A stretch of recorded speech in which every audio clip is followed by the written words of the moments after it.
Hi guys, and welcome to the Gin and Tonic Show. We help Muslims and non-Muslims alike to understand and handle Islam in the 21st century. We consider ourselves to be decent human beings, so we condemn categorically any abuse, oppression, misogyny, slavery, violence, anything like that. We do embrace, however, free speech and also criticism, even if it is directed at us, if it is factual and constructive criticism. We focus on Islam exclusively. So if you're curious about anything Islam, you've come to the right place. Now, we don't attack, which is aggressive, destructive, and antagonistic, neither Islam nor Muslims. We ask questions and show facts. We refute false claims and present the reality of Islam, which is political Islam.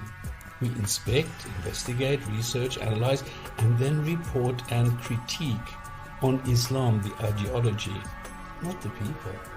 Now, the live stream goes to YouTube and Facebook, and there are three ways that you can participate in this. Either you join us in the live written chat, you can join the panel during the live show, or later on watch and comment the archive. And anyone can join to comment, critique, contribute, or question.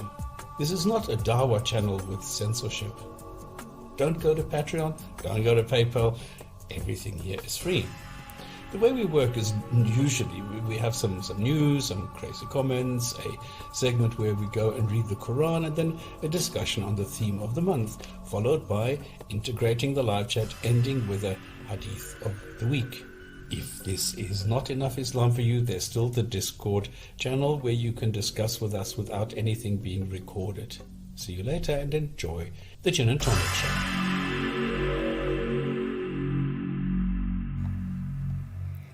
Hello. Good evening, good morning, good afternoon, wherever you are. Welcome to the Gin and Tonic Show. It is Friday. It is the 26th of March, and it is 8 p.m. in the UK.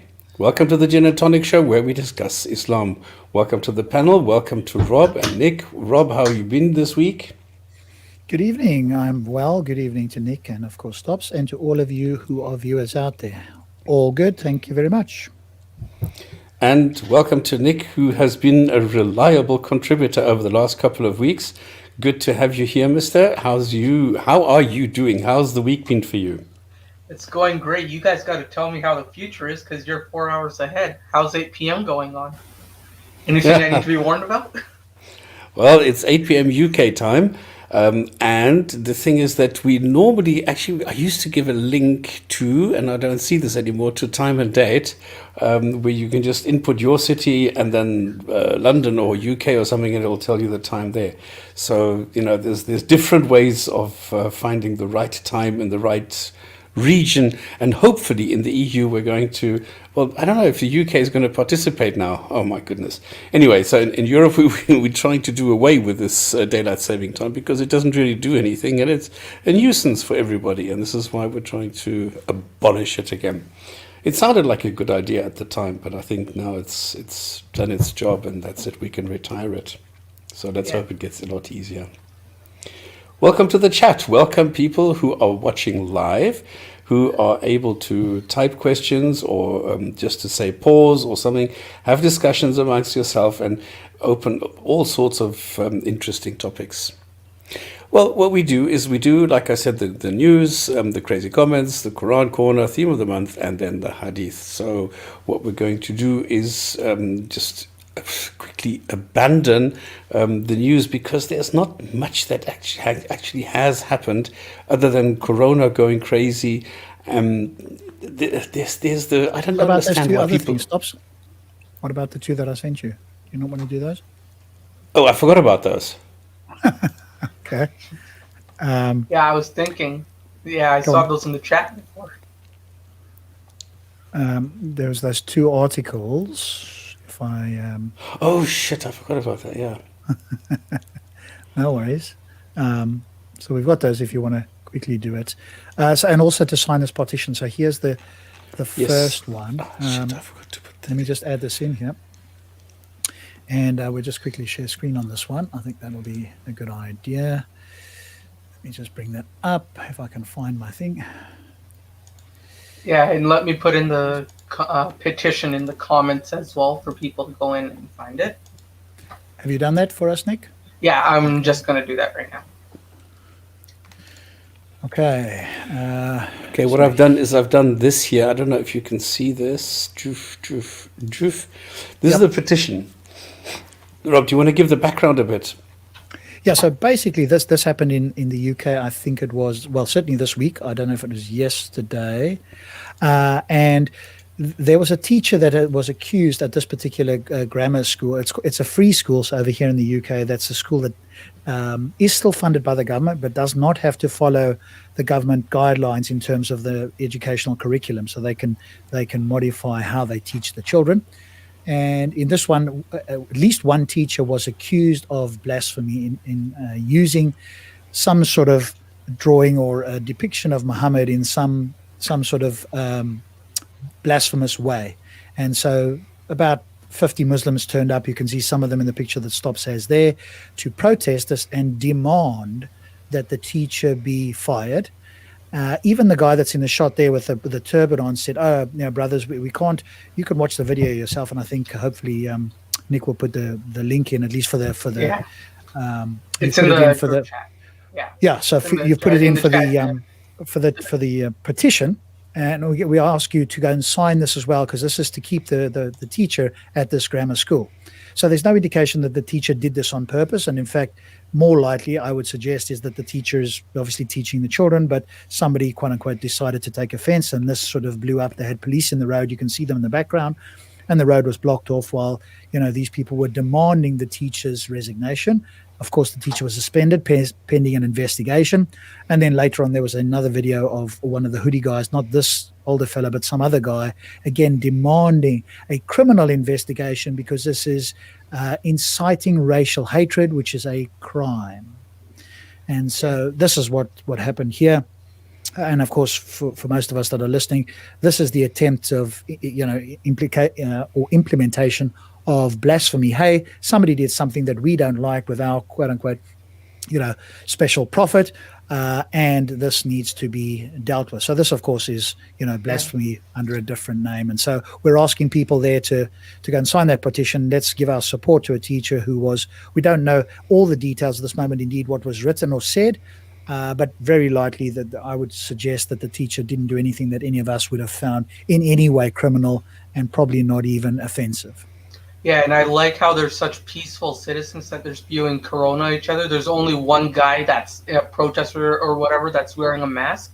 And then turban guy is wearing a mask out of formality, but then uncovers both his nose and his mouth to spew Corona along with his hatred around. Yeah, just to be fair then, Nick, you can't see the picture there. I've got a different picture here. If I share screen, you will see that there is actually a picture here where most of them are covered there. So if you can see there, that's the picture. But that guy there, I think, was one of them with his cap on and so forth. And he was, quote unquote, demanding a criminal investigation separate from wanting the teacher fired. What is the crime?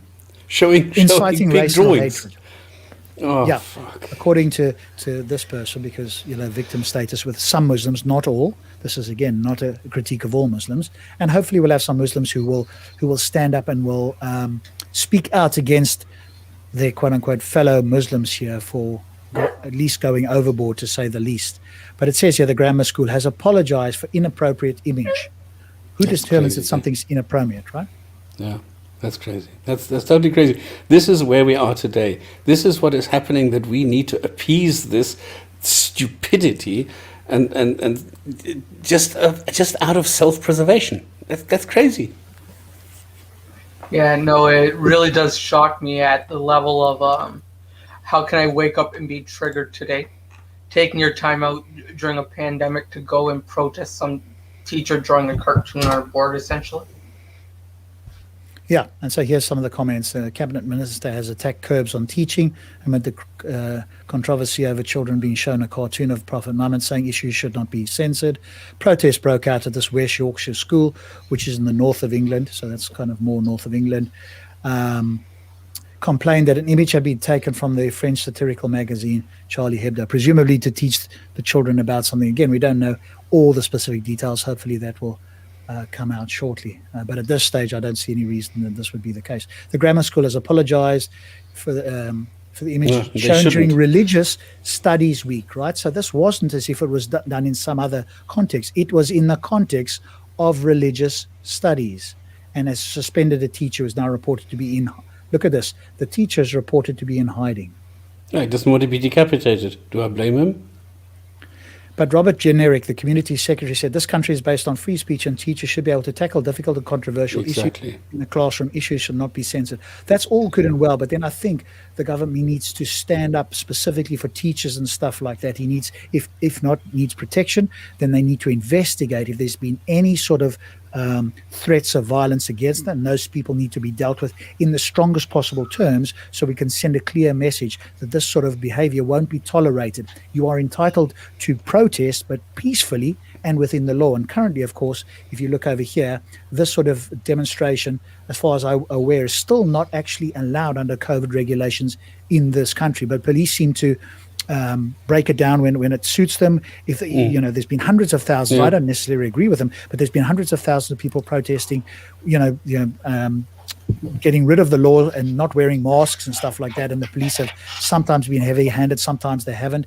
And in this particular case, of course, presumably because it's a minority group, they're allowing them to protest outside. I don't have a problem with peaceful protest.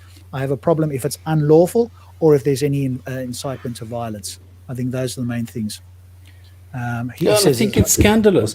I think it's scandalous that the people are not taking a clear stand. I think the UK should go and say, look, this in our country, in our law, according to our constitution, is not a crime. It is not something that we need to apologize for. We can educate people, and this is exactly what you pointed out in the context of religious studies.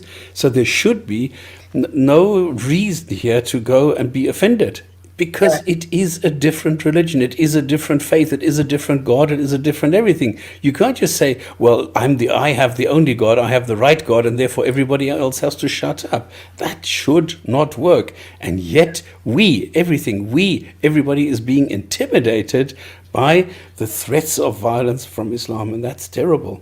Yeah, like for me, like in my personal opinion, this is, from what I can tell, this is a religious studies class. In a religious studies class, you can draw a picture to represent any formal religion, and then in a sexual education class, it's the equivalent of putting a poster of a penis. Like, like both are disturbing to some people, but like that doesn't mean you can't use certain images and stuff. Like in a health class, the topic for a high school or middle school health class is sexual education. It's one of the topics. You're going to have to put up some pictures for that. That might be disturbing to a few folks, but that doesn't stop a teacher from doing it. Same thing in a religious studies class. It might be offensive, and I put air quotes, you guys can't see, but offensive to some people, but that shouldn't stop a teacher who is teaching a class about that topic to put up an image he sees fit to teach his children.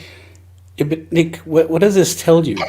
This tells you that Islam is incredibly weak, that you need to take these measures in order to protect it, in order to get some sort of reaction out of people to stop somebody saying something, because Islam has no retort, has no answer, has no argumentation that will in any way address this. So they have only two options, and the one is violence, the other one is censorship. So these are the only ways that they have to go and address this. And this is what we're seeing. And they don't even realize that they are showing how weak this really is.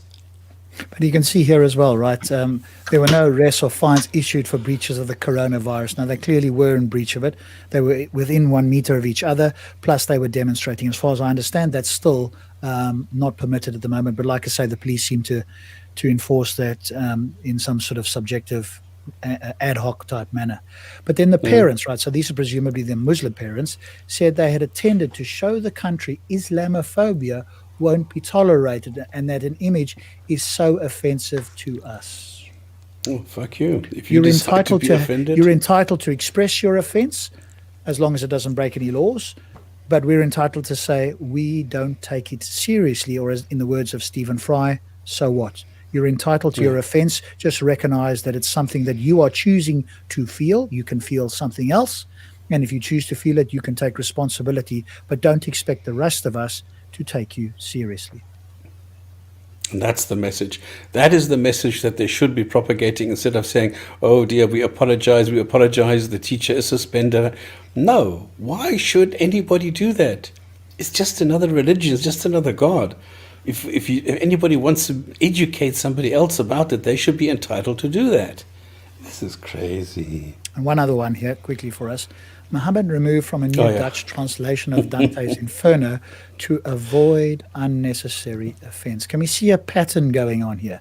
People are choosing to feel offended, and other people that don't believe what they believe, and in fact think that what they believe is fairy tales, but we are allowing them to have their beliefs in these countries. We don't go over to Saudi Arabia, although we'd like to, and say, hey, we insist on having a speaker's corner where atheists, agnostics, Christians, and non-Muslims can speak freely, because we know how their laws work.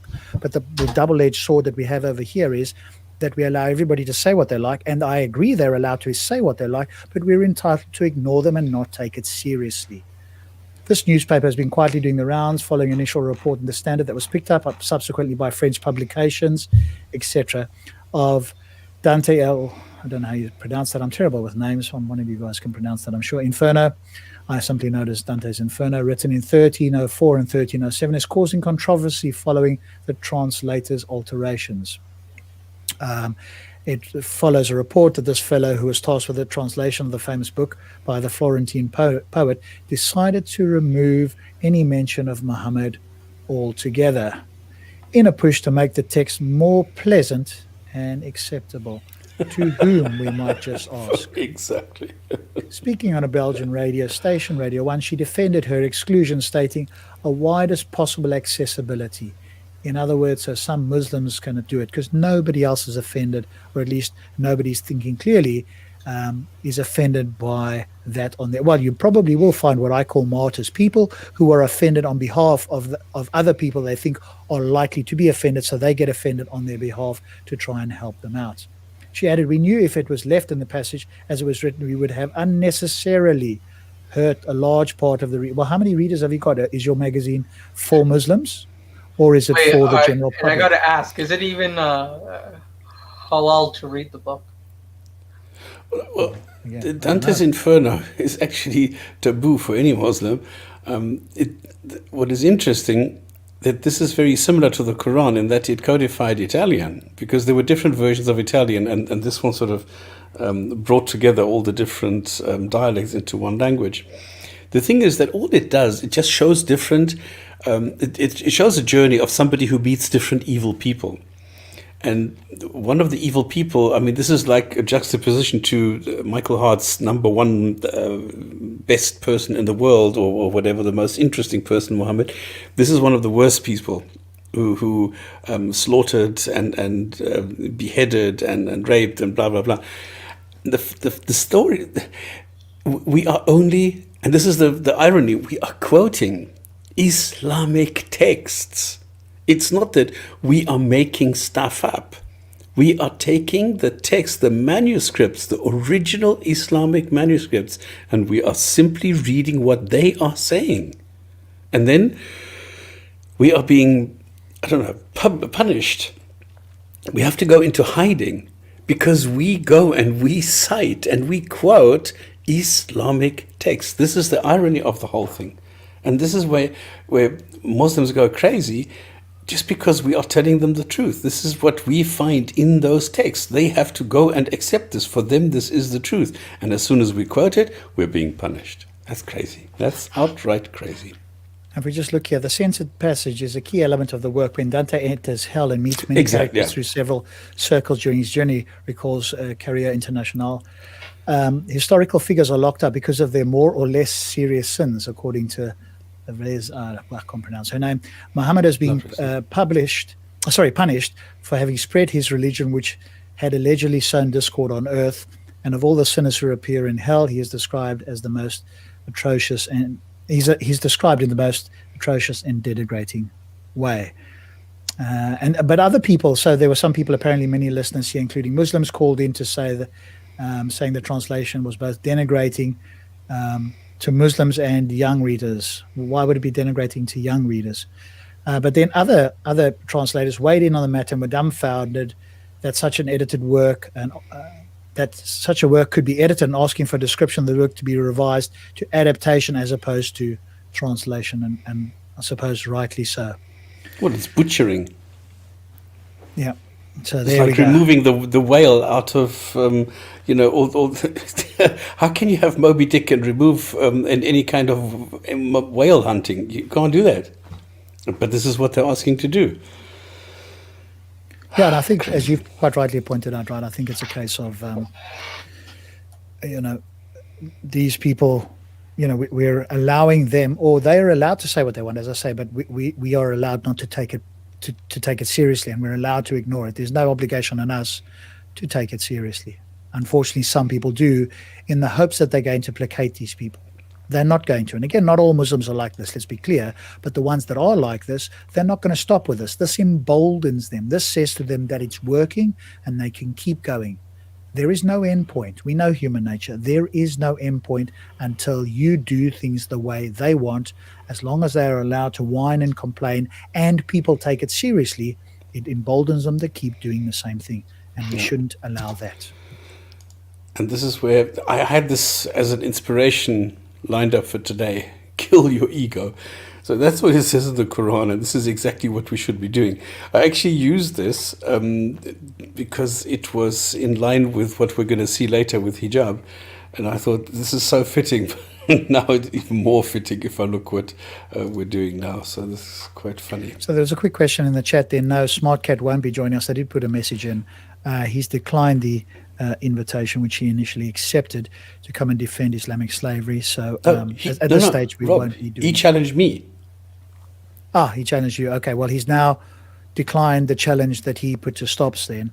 He obviously, because I saw the message, he obviously claimed that he had declined the invitation, as Stops is remembering it better than me. He's declined the invitation that he put to Stops, which is questionable in the sense of why would one do that? We can speculate, but I'm not sure that that's helpful.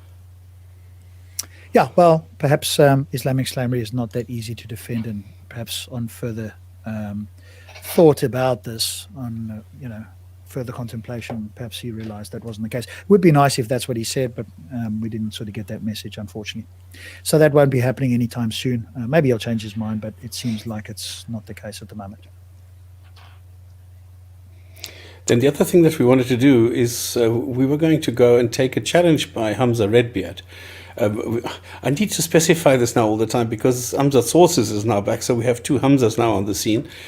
So this is not Sources, but this is the Redbeard Darren, who has finally come out and made a specific claim regarding Muhammad. This has prompted us to say, okay, we're not going to do this quickly and just focusing on one specific area now. What we're going to do is we're going to dedicate April as a theme of the month to Islam and Muhammad. And this is what we're going to do for the whole of April. The theme of April is going to be Muhammad. And there we're going to be looking at exactly what the claim is that Darren Hamza, should we call him Darren Hamza or Hamza Darren or Redbeard Hamza? What should we call him? Anyway, I'll stick with... Let's give it... Sorry, I was muted there. Yeah, so I think, Darren Hamza or Redbeard Hamza, I think most people know him that way. It's a way to identify him. I don't think it's derogatory. He knows that. But here's a quick, a very short version of this, just so people know what it is, right? So here is a brief snippet from a recent stream, which I sent to Stops, and he very kindly took this out. So based on what you're going to see now, we're going to base some shows so that we can... really deal with this claim. So just have a quick listen to this. We won't be dealing with it on this show, will we, anyway? But it's for the month. So if we show it now, we can always show it again if people need a reminding. Claims about it are true, and everything will go right back to the beginning. Who is this man called Muhammad? Peace and blessings upon him, in the desert 1400 years ago, making a claim that an angel came to a cave and told him he's a messenger to mankind. Test that claim. Is he lying about this claim? Is he crazy delusional about this claim? Has he been deceived into this claim? Or is he telling the truth? Test the claim. And when you test that claim and you determine it's true, that's it. There's nothing past the Shahada in that sense. Hamza, why don't we test it? You want to test it? Do you want to test it, Tom? Shoot, mate. I'll be here. All right. So this fella joined the show. He seems like he's halfway there already. Unfortunately, it is what it is. It's a shame that everyone that goes on there that's thinking about it doesn't come onto this show once a week, so they get a balanced view from a different perspective. And let's see whether they're still as not open-minded, but as open to accepting it. Hamza went into at one point he went into this sort of long monologue that the fellow that was kind of thinking about this whole thing, he's not a Muslim yet, but he's sort of thinking about it, just said, "You're a great orator. I don't know what to say to that." And I was listening to it and I was like, he didn't say anything particular. All that happened is he's got a memorized script that was very hypnotic to you if you're that way inclined.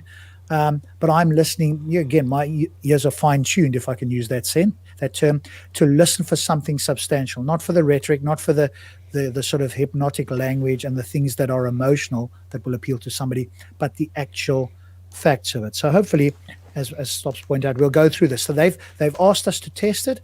We as a show, because that's what we do, we're going to put it to the test over this month. And hopefully by the end, we'll see whether, A, those are the only, quote, 4 options, and B, whether the claims are, in fact, whether you can rule out all the claims, and the only one that's left, and we'll talk about that at the time, is that he was telling the truth. So something to look forward to. Yeah, I'd be more than like I'd love to be listening to that topic, especially because like I want to know how they can just go based off of a word in a text to prove that someone 1400 years ago heard something. Yeah, so that'll be fun. Hopefully we'll get James SC in as well. He's keen. He couldn't make it tonight, but certainly over the next few weeks we'll get in there and we'll look at perhaps at least one of those per week or something like that, and see whether we can put it to the test. And again, we're inviting Muslims to come along. If you think that you've got something, if you're listening to this and you think that this sort of options that Hamza gives is A, the exhaustive list, or B, if you think he's correct and you've got good reasons for it, because of course on his stream, which we will show, he doesn't actually give references. Now we can go and find some references, but it's useful if you really want to do this properly for him to produce references. Now I know in the moment he's speaking to somebody and that person is not particularly critical thinking, and say to him, okay, but you said all of these things, can you give me references so I can go and look at this and see whether this is historically accurate? Are there any counterexamples? Are there people saying something else? But if you're on the show and your mind is already leaning that way, then that level of critical thinking is clearly not there, sadly. But now what I need to point out is that if we are going to spend an entire month on this, we're going to pull out all the stops. Okay, so there's going to be no holding back. We're going to go all the way down to the fundamentals. And I'm going to ask the question, what reason do you have, or what is the basis for whatever you are thinking about Muhammad? What is the reason that you are saying, well, he is there, is he there, is he doing this, blah, blah, blah, blah. Well, can you even show that Muhammad existed? So we're going to ask every single question. Yeah, I put that in there because these are the questions that he's asking. Test the claims. Is he lying? Is he crazy, delusional? Was he deceived, telling the truth? These are the questions that Hamza is asking. And this is exactly what we're going to do. We are going to test the claim. Let's do that. Yeah. So, yeah. Good. Yes, so we'll be looking forward to doing that. As you say, probably start next week with that. So just a little taster for hopefully, and bring other people as well. And again, if Hamza himself wants to join, the floor is open. So anybody that knows him, he has said that he won't come here, but if enough people sort of point to him and saying, we're going to test those claims, you've invited it, right? It's not as if we're doing something underhanded. You've invited it. Presumably you weren't just talking to him, but to anybody. And so we're going to do exactly that. And if you want to come on here and you want to defend that on a different platform, then you're welcome to do that. I doubt that'll be the case, but we'll put it to the test, as Stop said, in a way probably that nobody on the show will either get the time to or would likely do on any of their live streams. Yeah. Okay, great stuff. Any other comments, any other questions on this? Yeah, just looking forward to it. I'm just looking forward to it as well. I want to know how he'll prove it. Since Well, the thing is, what people need to understand, we react, okay? I don't formulate arguments for anything.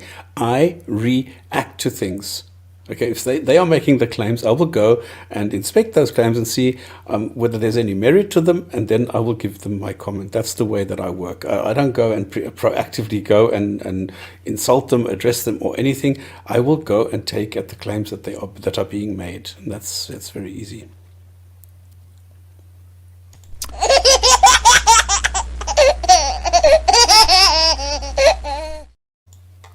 So we come to the next segment, which is Krazy Komments. Now, this is a comment that was being made by a proponent, a watcher of a Mo Hijab video. Oh, you beat me to it. Nice one. Oh, did you see this one? Yes, go on. And I thought, oh, this is crazy. Subhanallah, what a damn brilliant point.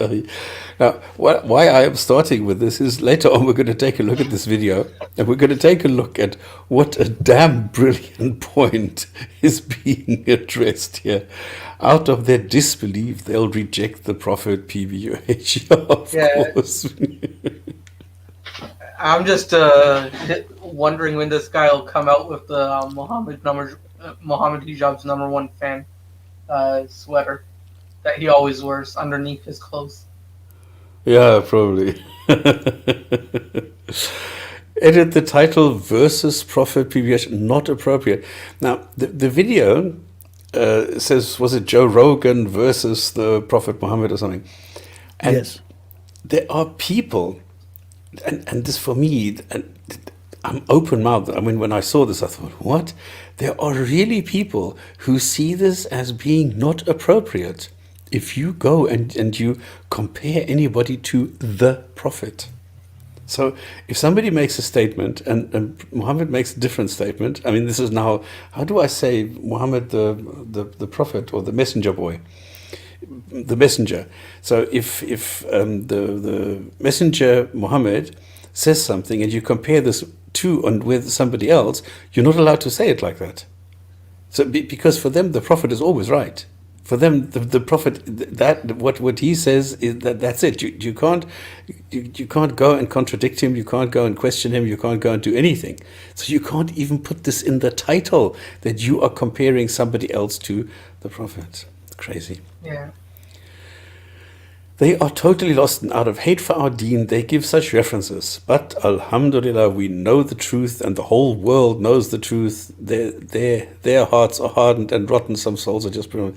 Now, everything here is completely wrong, because they are totally lost. No, I'm not lost. I've even got GPS. How can I be lost? Out of hate for our deen. I don't hate the deen. I hate false claims. I hate lies. I hate deception. That's what I hate, not your deen. If you want to keep your deen, then why should I care? You can deen anything that you want. Why should I care? It's just if you come and this affects others, that's when I start paying attention, and that's when I start looking and see what the claims are. They give such references. No, we don't give any references. You do. I'm just reacting. This is exactly my point. I react to the references that you are providing. And you know the truth. No, you don't. You have been fooled. You don't know what the truth is. If you try and compare anything to reality, you'll see that you don't come short. And the whole world knows the truth. Definitely not. Because the whole world doesn't really care about Islam. I mean, 90% of the world's population doesn't want to know anything about Islam. So what is your problem? Their hearts are hardened. Well, yeah, okay, I'm not going to do that. Rotten, some souls are Christ. Yeah. So this is really, really silly. Then we have this video really blows out my mind. Muhammad Hijab is a really good Islam speaker, mashallah. Now, it's coincidence, okay? Like yesterday I published a video where I fact check Muhammad Hijab. And I find that in I think it was a 7-minute video, he makes, I think, 5 or 6 claims, and every single claim he makes is wrong. And it's not only wrong that he says, well, it's overcast or it's 5/8 overcast and it's actually only 3/8 or something like this. Or no. He is claiming that it's blue sky when in reality it is raining. That's how wrong it is. It is the opposite of what he says, because he says, like a person says, there is no, the person says, no, this is not really a contradiction, and he allows for that. And then when I go and look what this person actually wrote, it's the opposite, because he says there is a huge contradiction here, and either the one is correct or the other. So he totally disallows it, and hijab said the opposite. So, and this is quite weird that a person like this is being told is a really good Islam speaker, when he is an embarrassment for Islam. He makes Islam look really, really bad. Yeah, and one thing that comes into my that comes up that I really want to mention is that the amount of times that Hijab calls out Joe Rogan, I'm not surprised why Joe Rogan has not called him on yet, because this guy has a really threatening and really bad, in a sense, tone that he really does take. If you want an actual good analogy of what a good speaker is, if you look at Tim Pool, he actually did a critique on Joe Rogan's episode with Jack Dorsey, and it was in a way where it was actually pointing out what errors were made in the entire podcast instead of just yelling at him.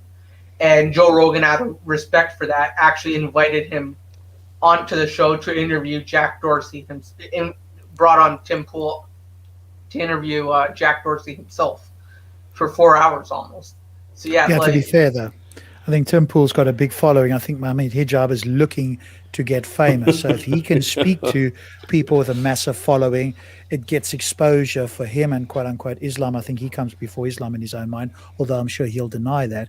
But he's looking to go above his station. And so he's trying to call these people out in the vain hope that they might, somehow have him on the show. So I think that's the idea here. What? I could act like a Muslim. Is that good enough? Alhamdulillah. What?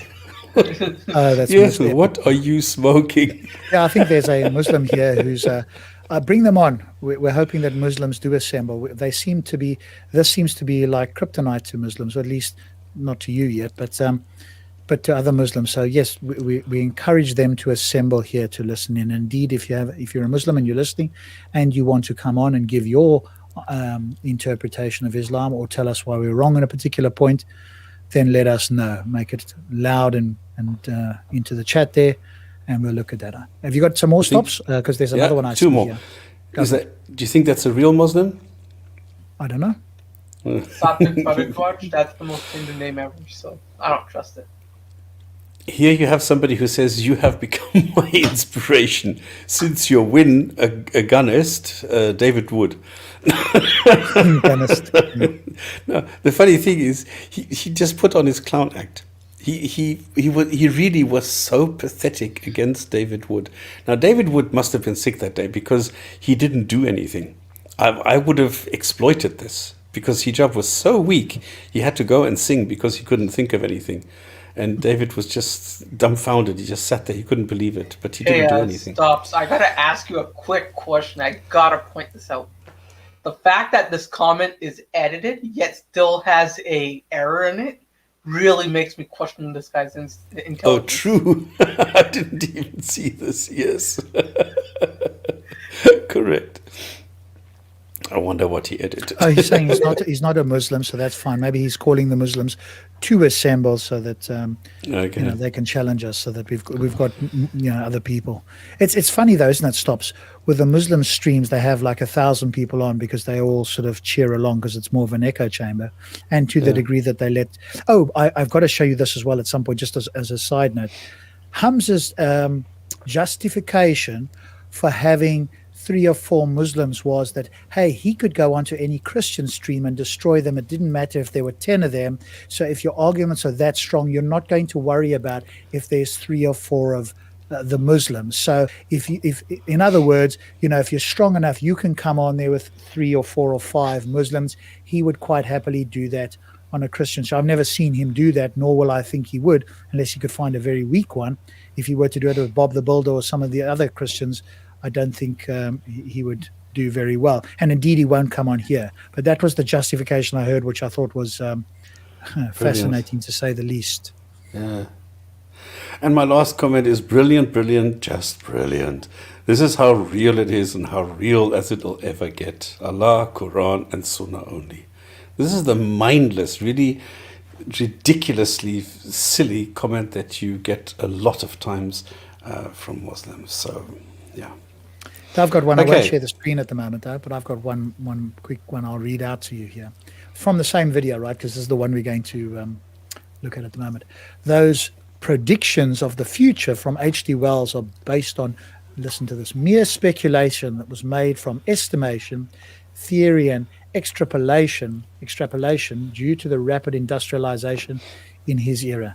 Now compare such guesses with accurate prophecy from the Prophet Muhammad. And I just thought to myself, the theory and explanation and estimation are exactly what applies to Muhammad. And yet this poor fellow is suggesting that it applies to H.G. Wells. And it may well apply to H.G. Wells to some degree, but the fact that they think it doesn't apply to Muhammad, the irony there is quite thick, I would suggest. Okay. So there we go. All right, then. What is next on the agenda? It's puzzling. I don't think I've ever seen anything quite like this before. Yes, boys and girls, we are going to look at the Quran. We haven't done this for a while. And because there was always something wrong, and either because I didn't do something or whatever, but this time I did. So here we go. Oops. Let me take this out and this out. I can still do. Is that better? Yes, where was I? You're near 120, I believe. Oops, there we are. So this is the end of chapter 9. And we went quite a while ago. This was like nearly 4 weeks ago. We were told about the people who are fighting and the people who are staying behind. There were lots of inconsistencies and funny stories, and we didn't really understand a lot of stuff that was mentioned in the Quran. So now, this carries on in chapter 9, sentence 121. They don't need to spend a lot, and not a lot. Just not cross a valley and get a reward. Now, what I'm doing, just for those who have never heard me do this before, I'm reading a sentence in the Quran. So this is chapter 9, sentence 121, and then I condense it. I take the essence of what it says. And, brilliant, thank you very much. Like if you read the original, it says, and not they spend any spending small and not big. So, this is just spend a lot and not a lot. Don't spend a lot and don't spend a lot. So I don't know what this is.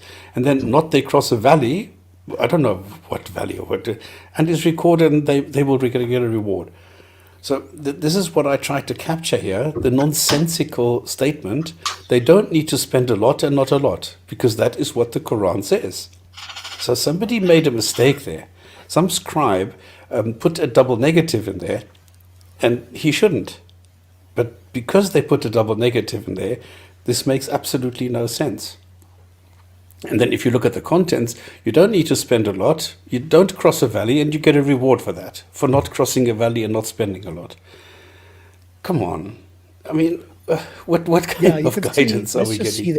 Nor could they spend anything for a cause, great or small, nor cut across a valley, but the deed is inscribed to their credit that Allah may require their deed with the best possible reward. Nor could they spend anything, small or great, nor cross a river. So these ones may have been tweaked then to overcome that, nor do they spend as large or cross a valley, but that is registered from Allah. So these ones, what does the corpus say? And not they spend any spending big and not big. Sorry, small and not big. And not they cross a valley, but is recorded for them. So it doesn't really make sense, certainly in the corpus.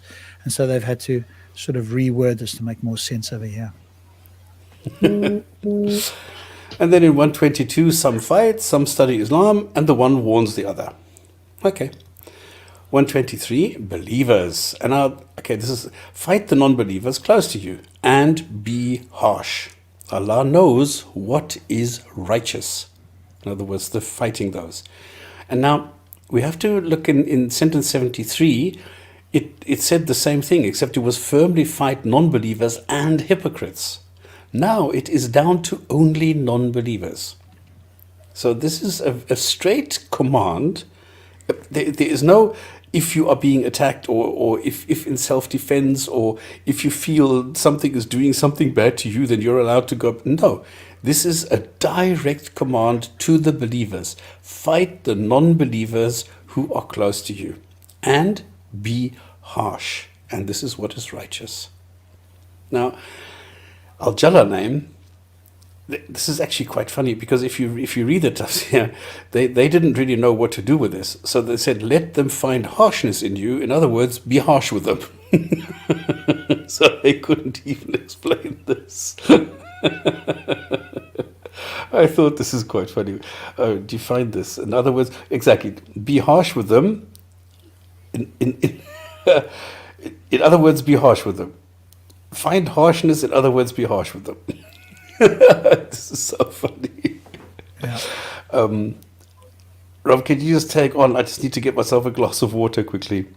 Yeah, sure. All right, so let's let me just go back. No, Go I ahead. just think of that quote 121 as a way to be a cheapskate. Yeah. So let's look at 124. Has a new chapter increased your faith? It must, in brackets, has increased it by this in faith. Okay, let's have a look and see what this says in the verse. So that's the short version, the Cliff Notes version. So if we look at 124, Sahih International, whenever a surah is revealed, there are among the hypocrites who say, which of you has this increased faith? As for those who believed, who believed, it has increased them in faith while they are rejoicing. So clearly, yes, anybody that's skeptical that this has been revealed is going to ask them, well, has this increased your faith? But those who believe, they are going to say it's increased the faith. Faith is by definition believing something for which you don't have good reasons and evidence. So you're just taking it to be the case. Otherwise, you wouldn't use the word faith. Now, some believers don't like that definition of faith, but I think that's entirely what it is, because certainly in my anecdotal discussions with many people, both Christians and Muslims primarily, the word faith comes up when they run out of arguments. And so, in other words, they don't have anything substantial to say or a rational defense of why they believe X or why they think something is true. And then they will say, take it on faith. So I think it's very clear, and I think it's reasonable to infer that faith is like a get out of jail. Yes, I'm going to believe it anyway. And so, believing something on faith, that's fine, but it's not a reliable way to find out anything. And that's exactly what you would expect, I guess, of people who already believe, which is sad, really, because I would, if people believe, I think they shouldn't take it on faith. They should take it with good reasons. Yeah, and I think this kind of pushes a bit of brainwashing as well, because like the way they put it in, it kind of tells me that if they're reading more and more, the more they're going to have to increase their faith as someone who already believes. And I think it's kind of pushing a sense of brainwashing that you don't have to look at the evidence. You're just going to believe more and more. And what I did in the end here, I put the corpus version to show how many different inconsistencies it has, what they had to add to make any sense out of this. All these things in brackets don't exist, which had to be added, and then the whole thing needs to be reinterpreted to make any kind of sense. So, yeah. Yeah. Okay, 125. Thanks for covering for me, Rob. I had something stuck in I didn't gargle. I was told that before you go and speak, you should actually gargle to warm up your vocal cords or something. Good point. I didn't do that. Okay, so 125, but not with those who have a disease in their hearts. So, has a new chapter increased your faith? It must have, but not with those who have a disease in their hearts. So if you read something from the Quran and it does not increase your faith, there's something wrong with your heart. So just like the medical or the medical police in Dubai, if they want to solve a murder, they carry a piece of a cow, slap the corpse, and the corpse will get up and tell them who killed it. Here, you don't need a what do you call these, an ECG or anything like that. No, you just ask them, did it increase your faith? No, there's something, you have a disease in your heart, so you don't need to have a doctor to diagnose you. You immediately have the diagnosis, you have a disease in your heart. I wonder if camel urine and black seed will cure this. Can cure this. But also with this verse, right, there's two problems straight off the bat. One is there's the presupposition that if that you have a disease in your heart. And the second one is that they're making a trivial statement and they will have died while they are disbelievers. Well, of course, if you don't believe it, you're a disbeliever. I mean, that's trivially true. To make, what's the word? Tautologist statements is not substantive. But no doubt a Muslim would read this and find this, it's like Dan Dennett says, would look at this and go, that's a deepity. Deepity is something that sounds profound, but actually has no substance to it. And this sort of verse is one of those things where it sounds like it's profound, but in fact it's entirely trivial. Well, of course you're going to die in disbelief. And how do you establish their hearts have disease? Because they don't believe it. Well, thank you for a circular argument. And the Perch is making a point. The translation of the Quran is unreliable. Yeah, but then, number one, why not make the original text something that makes sense so that you can translate it? And number two, why not provide a translation in every single language that is understandable or somehow not nonsensical? Congratulations, well, for not being a Muslim. And it would be lovely to hear from you, maybe in a sentence or two if you want to. What was the thing that changed your mind, or was it a period of time? So maybe type a little bit there if you'd like, and we'll put it on screen. Sentence 126 is a prophecy because it predicted SARS-CoV-2, and the tests that they're talking about definitely must be COVID-19 tests. Don't they see they are tested once or twice a year and don't repent or acknowledge? Come on, this must be the Quran telling us about COVID-19. Do they not see that they tried every year once or twice, but then they do not repent, nor do they remember? See they not that they tried every year once or twice, yet turn not in repentance, and they take no heed? So, yeah. 127. With every new chapter, they look at each other and ask whether someone sees them. Really, whether someone sees them, and turn away. Allah has turned away their hearts because they don't understand. Well done. In the Quran. Yeah. Oh, okay. Yeah. Does anyone see you? I mean, what the hell is this? What the hell is this? With every new chapter, they look at each other and ask whether someone sees them. Not that anybody see you. Yeah, I'm not sure what that means. Then they turn aside. Allah hath turned their hearts from the light, for they are people of not. Okay, so presumably they already didn't understand or didn't believe it. So for people who do not understand. So if they don't understand, then Allah turned their hearts, for they did not understand, right? So obviously because they did not understand came first, and then he turned their hearts. Now again, if you were a merciful God, you would, well, at least I would, but then again, I seem to be a lot more merciful than Allah. I would not turn their hearts, but give them more opportunity to understand, or indeed, if I created them and I knew them intimately, I would be able to provide them with the understanding if I had the power to do so, and certainly wish to do so. If I don't, either I don't have enough power or I don't want to do so, and then the question has to be asked, why? Exactly. Now, what I think is that this, does somebody see you? I think this is an idiom. And if you look back in history in Arabic, you will find that people at the time knew what this meant. This is like today, you can't even walk and chew gum simultaneously. It doesn't really make sense if you listen to it, but everybody who knows it understands what I'm trying to say. So this is what an idiom is. And I think this is an idiom, somebody sees you or something. And Chris is saying, if Allah was all-knowing, wouldn't you know atheists would think it unreliable, have force? Exactly. This is what Rob, I think, was just alluding to. Yeah, exactly. And 128, then, if one of you is a messenger, who suffers with your failure? Again, the same question. Wouldn't God know about this? Wouldn't he be able to preempt this somehow? From among yourselves. Now, this is the question. I mean, this allows you to kill Islam in just a couple of seconds. Because if you ask people, I am a human being, is the messenger a human being? Yes. So, does he understand the message? Yes. Does he get the message? Yes. So why don't I have the message? Why do I need a messenger if the messenger, who is also a human just like me, can understand it? Why is it not so that every human being has been given the message? End of Islam. Yeah, but remember, look here as well, right? It's grievous to him that you suffer. Why are you suffering? Well, oh, hang on a moment. God made it a test. So why would it be grievous to suffer if it's a test? If he knows it's a test, then he should be telling you that you should welcome a test. And in fact, the greater you're tested, at least some Muslims believe, the greater your reward. So they should all be looking to be tested at the highest level, because then the reward in the afterlife would be considerably higher, presumably. If they have the message.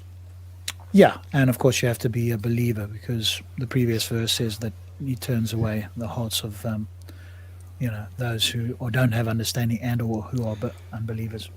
Yeah, but Rob, this is a funny thing. You and I would pass the test much better than any Muslim, because we know Islam better than most Muslims. So if somebody came to us and said, okay, here's this and this, come on, I want to answer the question, we would be able to answer this much better than most Muslims would.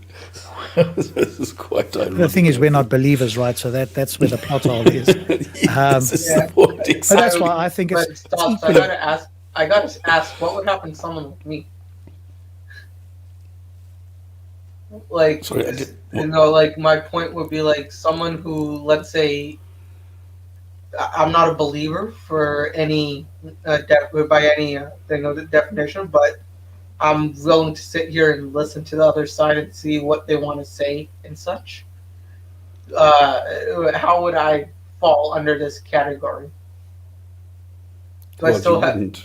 Yeah, would I still be meeting Satan and shaking his hand, or would God show mercy upon me for wanting to learn?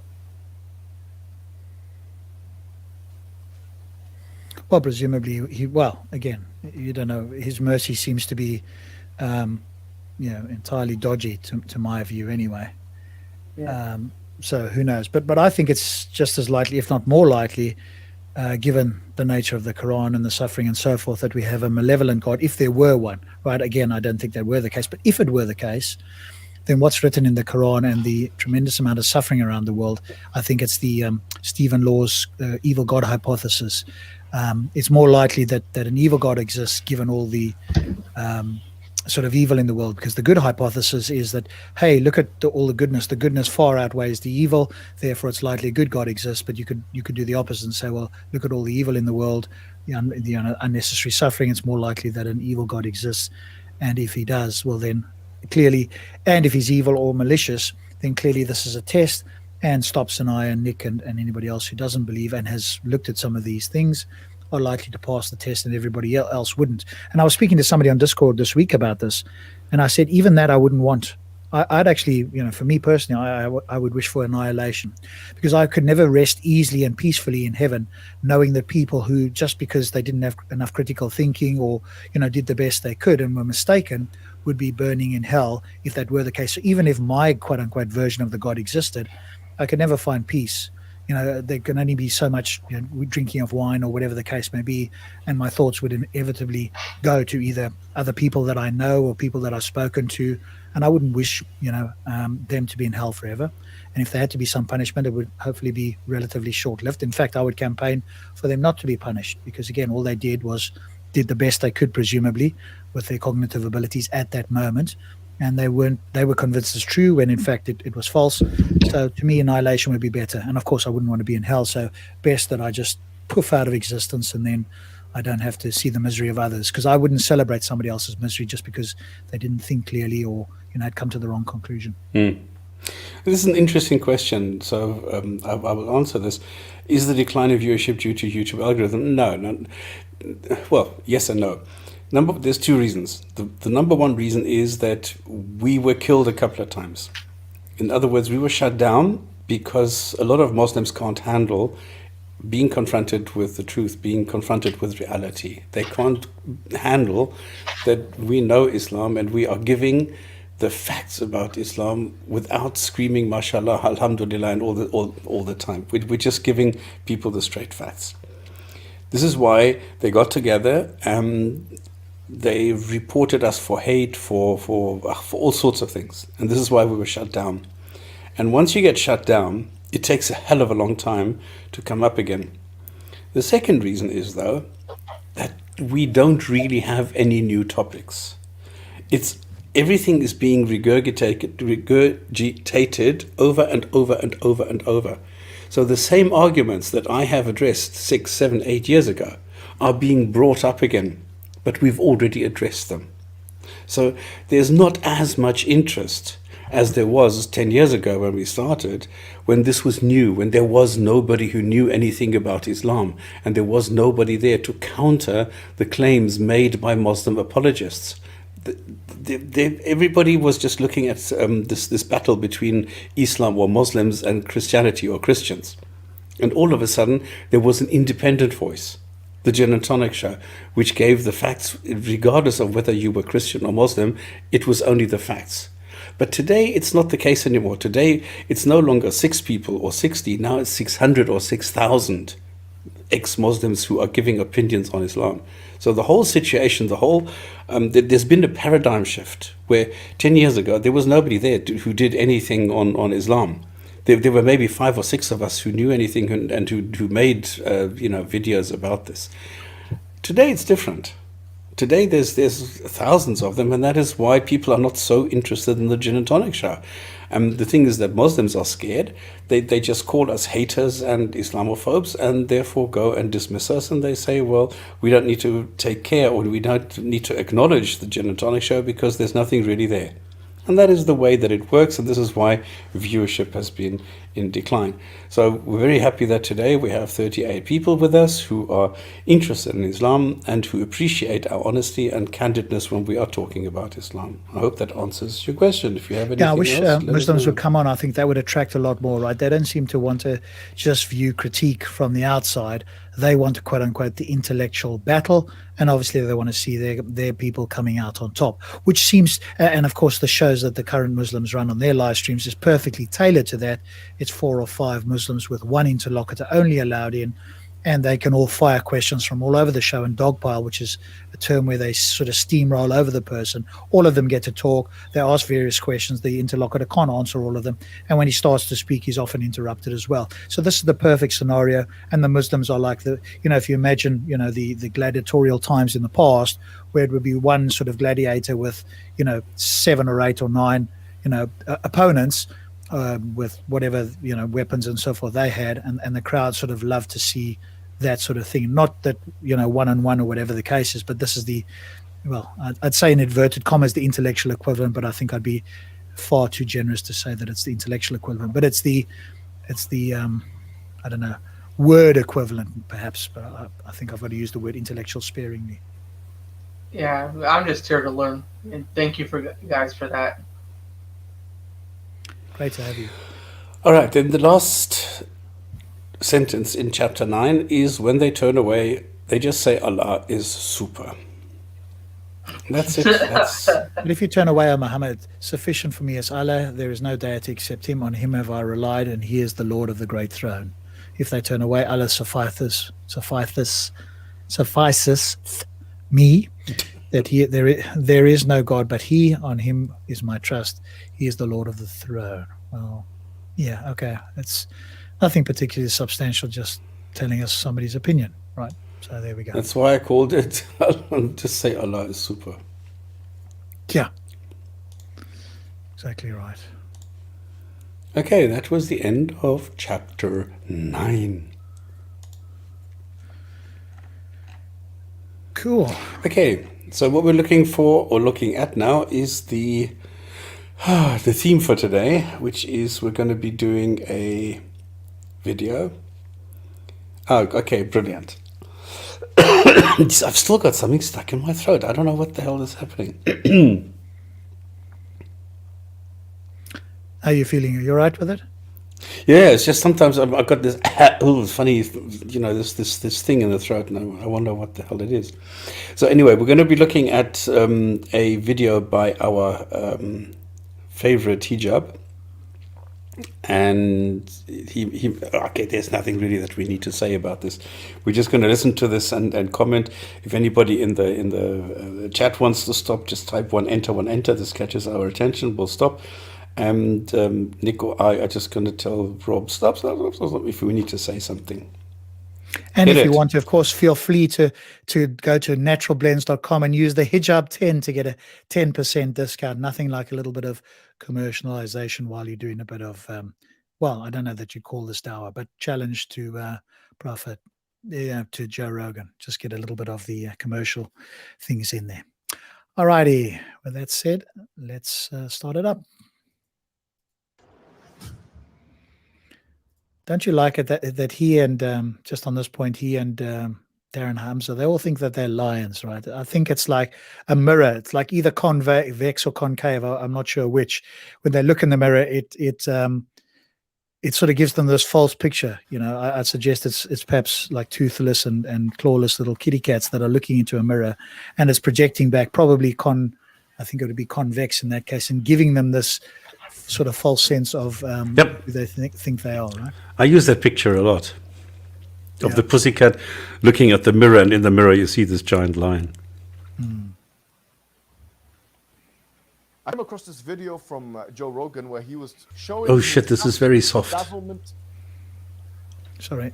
Okay, there we go. And surprise at H.G. Wells and some of the predictions that H.G. Wells made. So let's take a look at the clip and come back and make a comment on this. Born 150 years ago. Phones, email, and television. What? Is that real? In this alternate reality, people communicate exclusively with wireless systems that employ a kind of co-mingling of voicemail and email-like properties. Holy people do not talk together on the telephone, he writes. A message is sent to the station of the district in which the recipient is known to be, and there it waits until he chooses to tap his accumulated messages. Whoa. Then he talks back to the senders and dispatches any other messages he wishes. The transmission is wireless. How? What? I'd like to know if he did drugs back then. Which citizens used wondrous forms of technology like the audiobook, airplane, and television. What in the man? As you guys saw there. Okay, so just to be clear, this is obviously, H.G. Wells died in 1946. I actually looked it up. So some of these things he might not have known about, like email and so forth, some of the things he was aware of. But one of the critiques that's been leveled, I'm not sure if Hijab does it, but I happen to see it in the comments.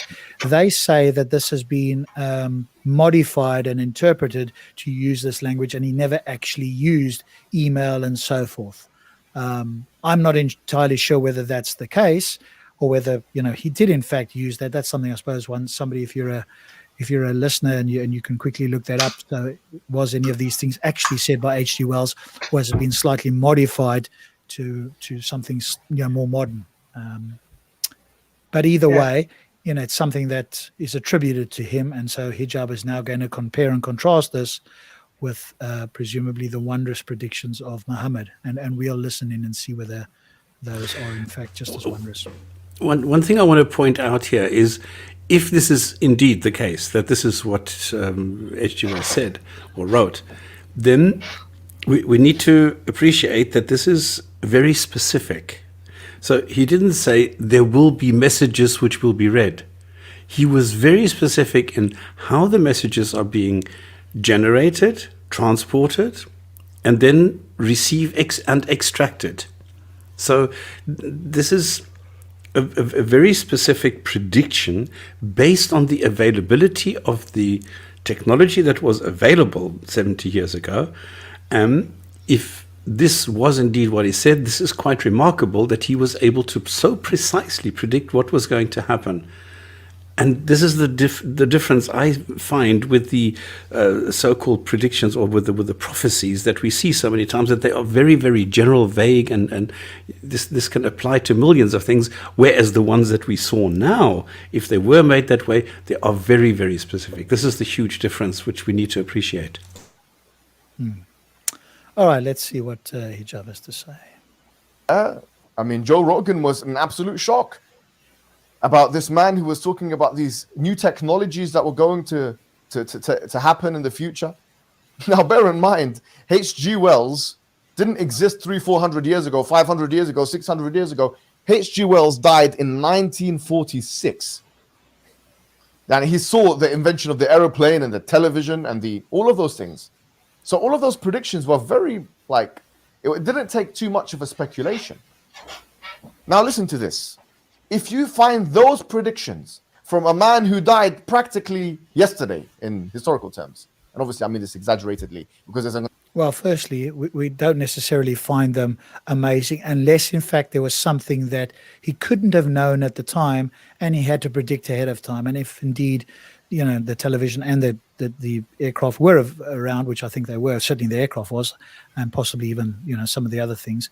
But what we might find interesting is things like, if it is in fact what he said, email and those sort of things that more closely mirror what he wouldn't have known at the time. And I'm not sure that you could accurately predict in any case. So no, we're not bowled over by it, but we are interested in it. And perhaps, Rogan might have, reacted more than I might have. I'd be sort of a little bit more guarded on that and ask some more questions. But let's see whether. So firstly, we're not bowled over by that. But let's see if you can bowl us over with the magnificence that you think Muhammad has in contrast. There's going to be, this person doesn't know what yesterday. People, please understand the language. Then how would you react to a man 1,400 years ago named Muhammad, who is the Prophet Muhammad, who in fact predicted where Islam would spread exactly? The hadith says, زُوِيَ لِيَ الْأَرْضُ فَرَأَيْتُ مَشَارِقَهَا وَمَغَارِبَهَا وَإِنَّ أُمَّتِي سَيَبْلُغُ Can you just break there for a second? Yeah, of course. Because he loves using Arabic or whatever.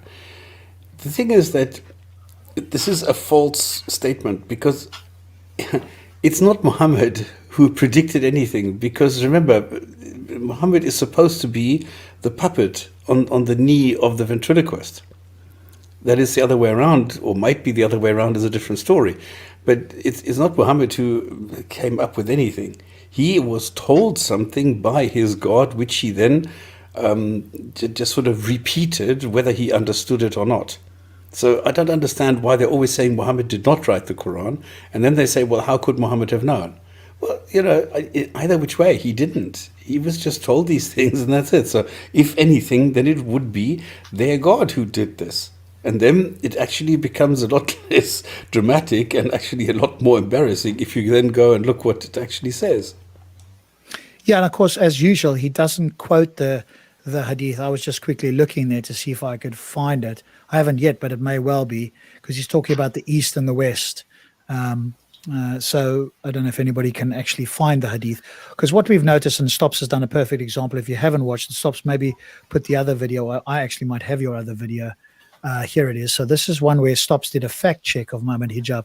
I think if you look at this video that's posted now into the text there, you will see that you need to fact check everything this guy says. So by default, I'm quite charitable with people, but when it gets to the point, like with Hijab, he's been fact checked and to be found to be mistaken so often, I'm no longer charitable. And so whatever he says now, because we've done this live on the show as well, I'm not going to believe unless he provides a reference. Then we can bring up the reference, we can read it together and see if it says accurately what he says. And even if it does, we can then interrogate it and see whether in fact it says miraculous as he claims it to be. So he's quoting some hadith he claims here about the East and the West. So I had a quick look, but I don't know if anybody else can. And let's see if we can find that. I'm not sure if we can. Yeah, I'm on the look as well. Brilliant. Yeah. All right, if you find something that talks about it, I'm just going to a little bit rewind, just a few seconds here, so we can just hear him say it again, and that might just help us to try and locate it, because he doesn't do us the grace of actually giving us a proper reference, which somebody who's apparently read this or understands this normally would give. رأيت مشارقها ومغاربها وإن أمتي سيبلغ ملكها ما زوي لي منها. That the earth has been projected from me, and that I saw. Can you notice the pause there? He's now trying to interpret it into his head to say it out. Instead of having the English translation there, he's trying to remember the Arabic and then translate it into English. I just noticed these little things that would be missed by other people. He's like, can you hear the mouth going there? How do I interpret this now? Now he's going to give us his own spin on this. The other thing, can you go back 2 seconds and give us the hand movement? Yeah, let me go back a little bit here. ملكها ما زوي لي منها. That the earth has been projected. There you go. Stop there. What is he doing? He's projecting a globe, a sphere. Yes. And now listen what he says. And that I saw its east and west sides, and that my nation, Okay, stop. the nation of Muslims. How can you have east and west sides on a globe? Yeah, I think what he's in his mind, right? This is his mind projecting, right? It's as if you were standing outside the globe, you were looking onto it from the east or the west side relative to somebody that was standing in certain place. Because wherever you stand, there's an east and the west. Even if you stand on the North Pole or the South Pole, there's still an east and a west relative to you. So it doesn't matter on a ball where you are. But in his mind, he's imagining a ball and he's imagining you standing outside of it, likely, right? That's the only sort of thing that I can imagine. No, I see it But of course- differently. Oh, okay. He's looking at a flat earth. Yeah, I mean, you could have the east and the west, but I mean, he used his hand, didn't he, to, as you say, to like subconsciously talk about the earth being round. So I'm not sure that he is referring to a flat earth, or maybe his hand in his brain. Look at the hand gesture again. He first does the globe, and then when he goes into the interpretation, he says the east and the west sides, and his hand actually puts up a side. Oh, okay. I didn't see the hand putting up the side there. Let's just see that again. Sorry, it's east and west sides, and that my nation. Okay, so he just sides with like a swipe. No, of the before hand. that. Before that, because he actually puts it up vertical. Oh yeah, no, I saw that as well. Let's see that's here now. That the earth has been projected from me, and that I saw its east and west sides, and that my nation, i.e. the nation of Muslims, will inhabit those areas, what was projected on their. Why did I see the vertical? He doesn't do. Okay, I saw it wrong. Then I have been projected because I saw this. I interpret this as side, that he's actually showing a side. But okay. it's so minute that it could be misinterpreted by me now. I must admit that. Well, if anybody who's watching or any of you guys can actually find that hadith, I'd like to actually read what it actually says, because at this moment in time, my default position is I don't believe that he's reported it accurate. I'm not saying it's completely mistaken, but in my experience, he doesn't report things accurate. He doesn't report the correct hadiths. I don't know Arabic, so I can't, but I'm going to err on the side of it. He hasn't repeated it accurately, and certainly I'm not accepting at this moment in time that he's given a proper English translation. So I'm going to be of the default position that I'm skeptical of this claim at the moment in the way that he's described it. Yeah, the closest thing I can find to that right now is I put the link in the private chat, but yeah, it's nowhere near as close as what he said. Okay. We'd have to try and have a quick look at it and see what it says there. Okay, I have Tabari 120, 1235 in Tabari, as if we're a rope stretched out in the area between east and west. Because remember what's going on here. We're obviously looking at this to see that he's reporting it accurate. But the other thing that we're doing here is, remember what we're doing here. We're going to be amazed by this. We're supposed to be looking at this as if this is just some sort of amazing prediction that somebody 1400 years ago made that nobody at his time could possibly have done. So we're obviously looking at it from that point of view. So I don't know, Stops, if you can share screen there. Otherwise, we can carry on. And when you do, we could always come back to it. No, I'm looking for a better one, because there are better ones, I remember. Is it under Koran X at all, perhaps? Have a look at the hadith there, I don't know. Why plural east and west in the Quran? Here, I should have a... I mean, I've got quite a few things here about east and west, but it's not... if you give me the book number, that would help, but... Okay. But I don't think we've found it there. There's a lot about East and West. You Rise turn and your sun faces rising. to the east and the west. Is there a sentence with this, or what is it? Yet surely Allah brings the sun from the east, so come bring it from the west. East and the west, Allah belongs the east and the west. So there's a lot of things. He's talking about this sort of projecting this globe or projecting this thing that he held in his hand, right? So, all right, we'll come back to it, Dave. If we can find it, great. If not, at the moment in time, I'm skeptical that he's accurately translated it. But if in fact we get confirmation, I'm happy to change my mind on that. Yeah, there's too many east and west. Yeah, one suggestion I can have for hijab is to put like the source on the bottom of his page. I know he doesn't like sources, but maybe if you can put the sources.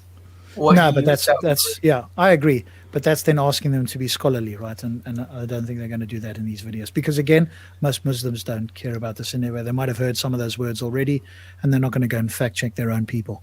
But we would if we can actually get a reference. Well, if his goal is to like educate me. Well, no, but it's not, right? His goal is not to. We've got to be clear on that. His goal is not to educate you. His goal is to keep the gullible and the ignorant in the fold. And so that's the point of this, not to convince people like us. That's very unlikely. Yeah, until I saw there are several references to East and West. Yeah.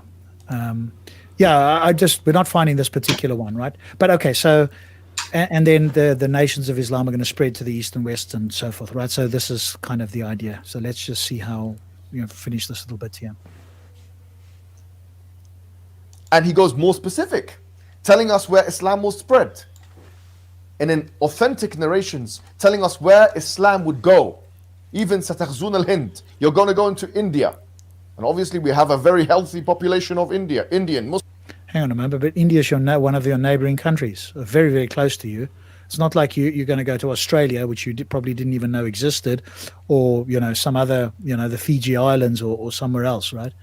But somewhere that you're aware of, India exists, that we're going to spread there. Well, of course. I mean, again, people move throughout different lands. How many people? When did this happen? None of that sort of stuff's there. It's just that people, Islam will spread there. Well, ideas spread around the world eventually. And even in those days, ideas spread. Christianity spread way before Islam anyway. So you're not saying anything spectacular or, precise or anything like that. It's just kind of some sort of random statement that one would suppose at the time. Nothing. And it's not all of India either. Yeah. In Muslims. A Sindh, which actually is part of Pakistan now. Egypt. Misra. So what is it? Is it India or Pakistan? Yeah, that too. You mean Egypt that they invaded? That Egypt or some other Egypt? One that didn't attack them? That was right next door or pretty much right there? You mean all the close countries around the proximity that they would spread to, which is what humans do eventually? Okay, I'm still waiting for the content here that is in fact substantive as opposed to trivial. He said, Allahumma barik lana fi Yemenina. Our Yemen. So in other words, the Muslims would inhabit Yemen. Wow, the other country that's right next door to Saudi Arabia. That if you blurred the borders, it would just be a bigger part of Saudi Arabia. Wow, this is spectacular. Hang your hats, guys. This is the level that we're at the moment. That people are going to spread throughout the borders of a country to the neighboring countries. And they're going to obviously take their ideas with them. I'd like to ask, why didn't he predict Indonesia? Yeah, exactly. That's the point. Yeah, or like I say, somewhere far away like Australia, whatever the case is. Washamina, which is the Levant region. The Levant. What the hell is this guy doing? Baking bread? And all of these different things, as if it's like throwing that sentence in on the end there, as if he said something spectacular, and then like all of those different things, as if that makes it even more spectacular. He said trivial statements, and then all of those things, which again, to my idea, is just extra words thrown on that are equally as vacuous, in fact, more vacuous than the trivial statements he made previously. I'm still waiting for something that I'm supposed to be remotely, piquing my interest. I'm not hearing it. And there's more. I'm just giving you a little bit of a taste. Please give us more. Give us something that will actually get me to pay close attention and go, wow, that's significant. Give me anything that remotely looks a bit like H.G. Wells, talking about email that happened, 30 years after he died. Okay, that's not a long time, but it's enough of a time that nobody had that conception at the time. You can always say he was predicting, but that's what humans do. And that's what you claim Muhammad is doing. It's just that he's done it very badly a much longer time period ago. A taster. You may say, well, this is all kind of ancient history anyways. But the Prophet Muhammad predicted that there will be barefooted Arabs. يَتَطَاوَلُونَ فِي الْبُنْيَانِ. Barefooted Arabs competing for the highest buildings. Don't we just love this one? Oh, thank you so much for that. Oh, righty then. Now we know this one, right? So this one we don't need to. I will quickly get the hadith on this one, and let's just have a look and see what this actually says. And actually, there's another problem that sort of came to me today that you guys probably know, which is fine. So let me just stop. So if I give you this, can you bring it up or share screen, or shall I can just do it? Oh, I'm just copying something. Okay, give me 2 secs. No problem. I just want to bring this one up here. Where is it? Here. I actually, this one we do know. So here we go. Let me actually bring this over here quickly, and I'm going to share screen on this one so people can see. It's a very long hadith, but I've highlighted the part that's important here. So let me briefly just share this part of it, right? So he's talking about barefooted Arabs. This is just an amazing prophecy about barefooted Arabs that are going to compete with tall buildings. Can I do the previous one first? Oh, okay. You go ahead there. So I will bring you up. There you go. So this is how did the Prophet discuss this matter? Through an astounding prophetic miracle, our great Prophet showed that Islam will cover the whole of the earth. Prophet Muhammad said Islam will go as far as day and night go. Okay, so all of a sudden it's day and night and not east and west. And this means that Islam will reach every part of the earth that day and night reach. And this is what happened, because in every country you now find Muslims. And if we remember that Prophet Muhammad said these words when the Muslims were very few in number, in addition to their weaknesses and so on and so forth. Only God, who knows the unseen, told Muhammad this fact so as to tell his companions about it more than 1400 years ago. Now the problem, of course, with this, in case people think that was something incredible, is that it still hasn't reached every single place on earth. And so this prophecy is an ongoing thing. It never has a start date or an end date in the sense of, okay, it will happen on this day, right? This is a thing that's in progress for whatever time. And eventually when it gets to all lands, if it in fact does, then they'll say that this prophecy is done. Of course, that's not a prophecy that any of us take seriously. If it's got to happen over a period of time, you can see it happening, and those sort of things happen anyway, where ideas spread. You could say the same about many other things. Christianity, is a forerunner to them, and that spread throughout the world long before Islam did. So that sort of thing is well known. So nothing particular spectacular there anyway. The exact opposite of what we would expect. Right, give us a day when it's all going to happen. Tell us all the places it's going to be and so forth. That would have been good, because then we've got a falsifiable date, not this sort of vague stuff, which is the norm. Okay, but let's look at this one, which is, so here is the hadith itself, volume 6, book 46, hadith 4994. And as I understand it, this is talking about, when the day of judgment's coming back. So all of these funny things are happening. So there's signs here. So you're welcome to read it. I'm not going to read the whole thing, but I will post it in the chat there so that you can have a look at it as a viewer yourself. But the part that he's talking about is when you see herdsmen competing in building tall buildings. So what are they talking about here? This is all about, when the what do you call it? Day of judgment comes. All these kind of things are going to be happening, and one of these is, in this case, it's not barefooted anyway. It just says here, when you see the herdsmen competing in tall buildings. Now, there may be another version of this that says the same thing. But if this is a sign of the end times or judgment day, then we would expect that to be happening. So either what he's referring to now means that judgment day is upon us, or this isn't yet applicable. And so for him to bring this up doesn't necessarily work. But then we've got to ask the question, what does this actually mean, right? If we look this down, which herdsmen are competing, and what does tall buildings mean? Building tall buildings. What's a tall building? At the time, a tall building probably would have been a 3-story building. They've been building buildings in 2 or 3 or higher level buildings in Saudi Arabia since Muhammad's time, at least in certain places. And I'm pretty sure they must have done something in Mecca. It wasn't just tents. But again, maybe Stops can weigh in on that. But what does it mean to have tall buildings? How tall is tall? What, more than 1 story? More than the height of a man? What does it mean? So I think there's a lot of problems with this. So when a Muslim does this, the first thing you want to look at is what is in relation to. Look at the context, because they always talk about context. And then look and see what the hadith actually says and ask yourself a question. Is this very specific? And it clearly isn't. Which herdmans are referring to, and what buildings are they building? What does tall actually mean in relation to what? And all we have to ask is, could this have been more accurate? And of course, it's trivially the case. I think it's meant to be more poetic than accurate. Yeah. Stops, is there anything you want to add on that one? Or are you looking? No, I'm still looking for the real quote. I'm for the real source. Okay. I'm having a hard time because I'm finding all You mean for the sorts of tall things buildings about or for the other one? the other one? Okay, cool. All right, so as we can see there, the tall buildings one is something for the end times, which either is coming, in which case we should all be ready, and there'd be a time in our lives where that would happen. Or in fact, this isn't what because this idea of this is, Muhammad was making all kinds of weird and wonderful predictions about what will happen at the end times, where things will be the opposite of what they are now.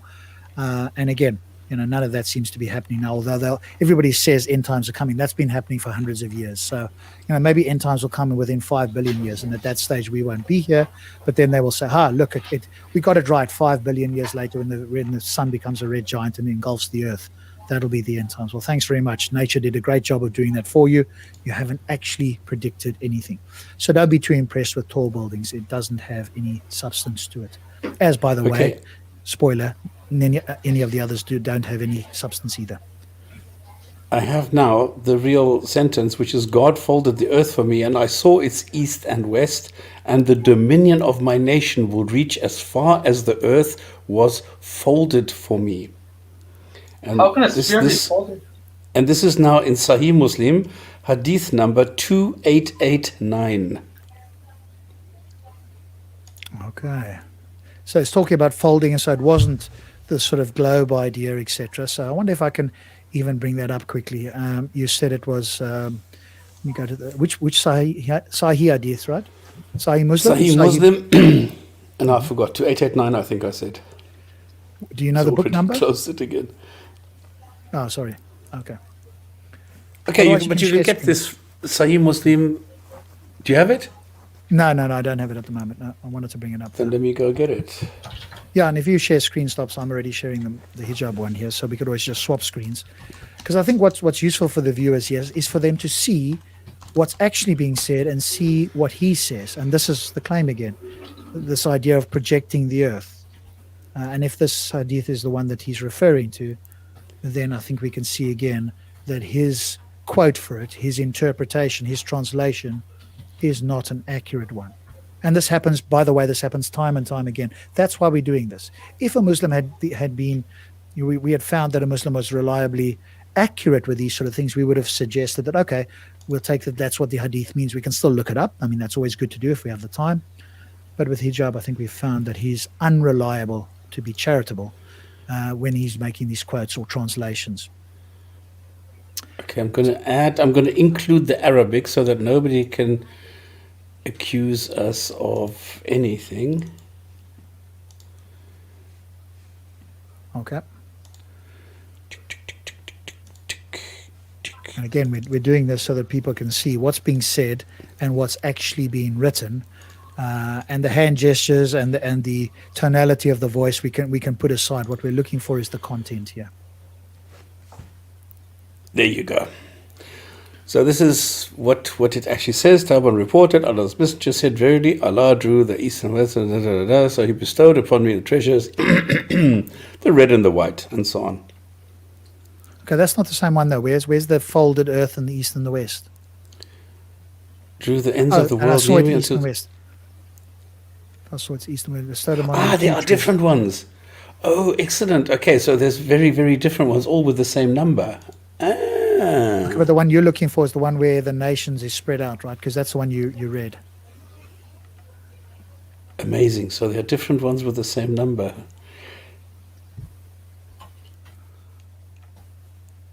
Sorry about that, folks. We are looking to find the one that as accurately represents hijab as we can find, because he doesn't do the quotes, and we have to look it up, and they don't actually say exactly what he says anyway. So now we're fact checking this just so that people know that we want to do this, because again, this is what one should do, and especially with somebody like hijab who has reliably got these things at least partly wrong, if not totally wrong, certainly partly wrong. So we've got to be much more guarded and careful with somebody like this. And I'm trying to avoid quoting somebody who says something else. I'm trying to go straight to the source. Yeah, the one that you did quote, have you not got that in history? Because that'll be good. I apologize again that we're taking time. We're not carrying on with the video, but it's just useful for us to fact check these things so that you can get a sense of what's actually being said in terms of the writings and what hijab is quoting out of memory. And I think you'll see that there's enough of a difference for us to be skeptical of claims that he makes when he's trying to say it out of his head. Okay, then let me give you this. Yeah, but this gives you a different quote. Have you not got the page that you just read out there? Or is that... No, I closed it already because I thought it was done. All right, well, I mean... too quick. I guess you can always bring it up again if we need to. If you find it, then we'll just bring it up. So we'll hold on. We'll carry on with this in the meantime, and then if Stops finds that exact one again, we'll bring that up on the screen so you can actually see it. So let's just carry on with where he is now. So he's given this profound thing. He's now given us the one where there's barefooted. That's certainly not what that particular hadith says, but I think I've read a barefooted, so we'll give him that part, that are going to compete in building tall buildings. Again, we can see how vacuous that claim, or how vague that claim really is. Compare that with the H.G. Wells things that you were reading, with all due respect. Why is he yelling at me? I know this is sort of a rhetorical tactic, as if he's saying something with authority, and of course it's just obviously the case. I mean, to me, this is just a bit of noise.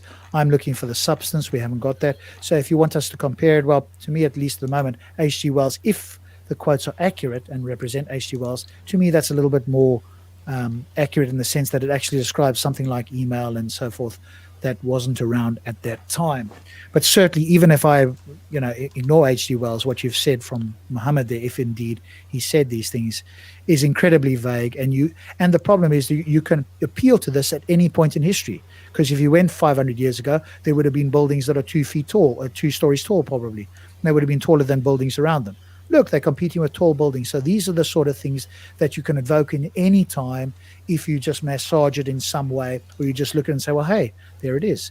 If it had said as tall as the mountain at in Mecca, for example, now we can measure the mountain in Mecca. We could measure the building that's been built and see if they accurately are about the same height, and that would have given a time period. In 200 years, barefooted people will compete. They will build buildings as tall as the mountains around Mecca, around this mountain, whatever the name of it is. It will exceed the height of this mountain or that mountain. Now we go measure the mountain, we measure the building, we go, okay, that's not bad. How did you predict that in the same year, right? In this year or that month or even that day? How about that? Just give us a day. I mean, I'm not even asking for the second. I mean, of course, God could have done that, but just give us the day. Is that asking too much? Now the tallest building in the world is Burj Khalifa in the UAE. And that's the current building in the UAE. That's not in Saudi Arabia. But again, because this happens to be in the Middle East at the moment, this is very convenient. Go back 20 years, it wasn't even in the Middle East, then you wouldn't have heard this claim, right? Because there's tall buildings somewhere else. They could still have made the claim, hey, we're building tall buildings. Tall compared to what? It didn't say the tallest, it just said tall buildings. So can you see how this claim can be invoked almost at any time? But to the gullible ear, because the Burj Khalifa is currently the tallest building, you put gullible ear to this post hoc rationalization, and doesn't it marry up just amazingly?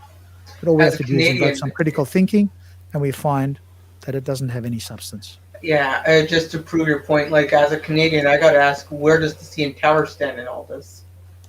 Before I think that's not classed as a building, that's classed as something else. So there's different classifications, structures, buildings, etc. So if you look it up, I think there's different. The CN Tower used to be one of the tallest, if not the tallest, again at one point. I've been up there actually, and it's amazing. Yeah. But again, the Burj Khalifa is the tallest structure in the world currently, as far as I know, at the moment. But I think there's one being built in Jeddah at the moment that will, in fact, be taller than that very soon. And then, of course, the same claim will come up again.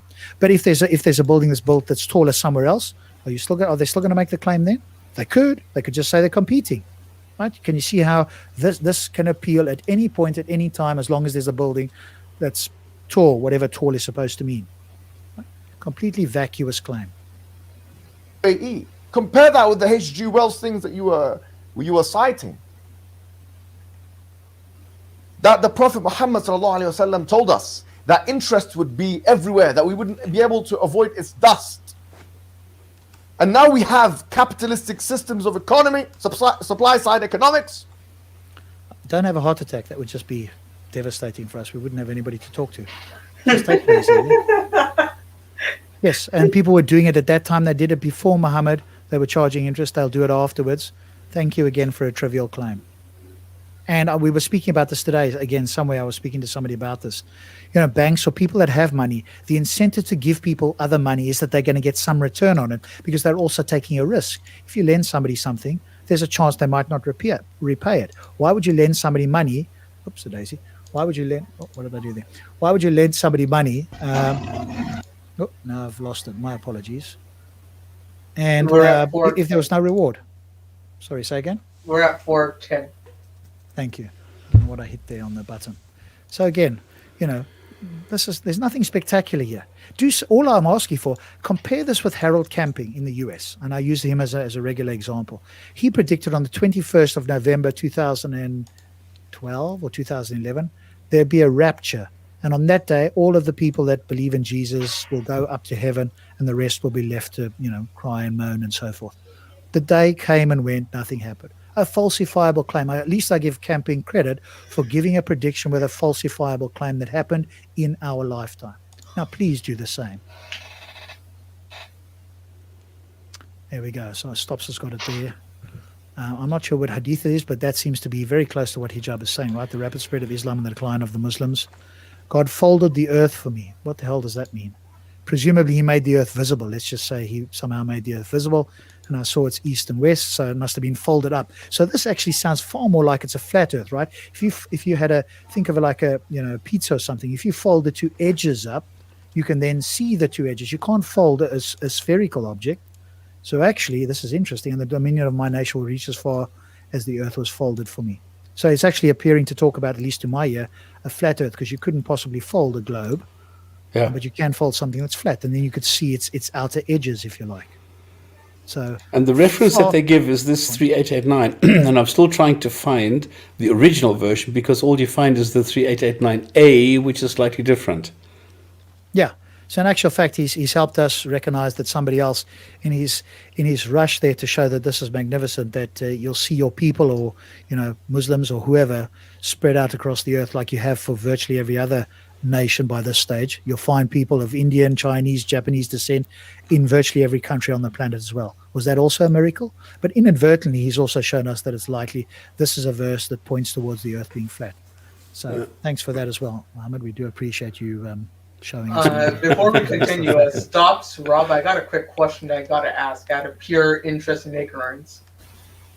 According to that interest and loan thing, are all the people who buy a house with a mortgage all sinning? All sinning? Sorry, say again? Are all the people who, let's say, you follow whatever this guy's following, and then you go to a bank, get a mortgage to buy a house, are you sinning? Yeah, there's a different. Okay, we've addressed this several times already. The thing is that if you do the Islamic banking way, the bank buys the house for you, and then you just buy it back in installments, but it's not called interest, it's just called a servicing fee. So in actual fact, you are worse off in the Islamic system because you cannot put a mortgage on the house. You cannot do anything of the sort because it doesn't even belong to you. It belongs to the bank. So if you forfeit for any reason, the bank owns the house and you're stuffed. So the Islamic way is a lot worse. And all they're doing is just replacing the word interest with service charge or service fee or something like this. So it's just semantics. There's apparently another one where he folded the sun. that would make it even more catastrophic. All right, so let's carry on from there, shall we? Be everywhere, that we wouldn't be able to avoid its dust.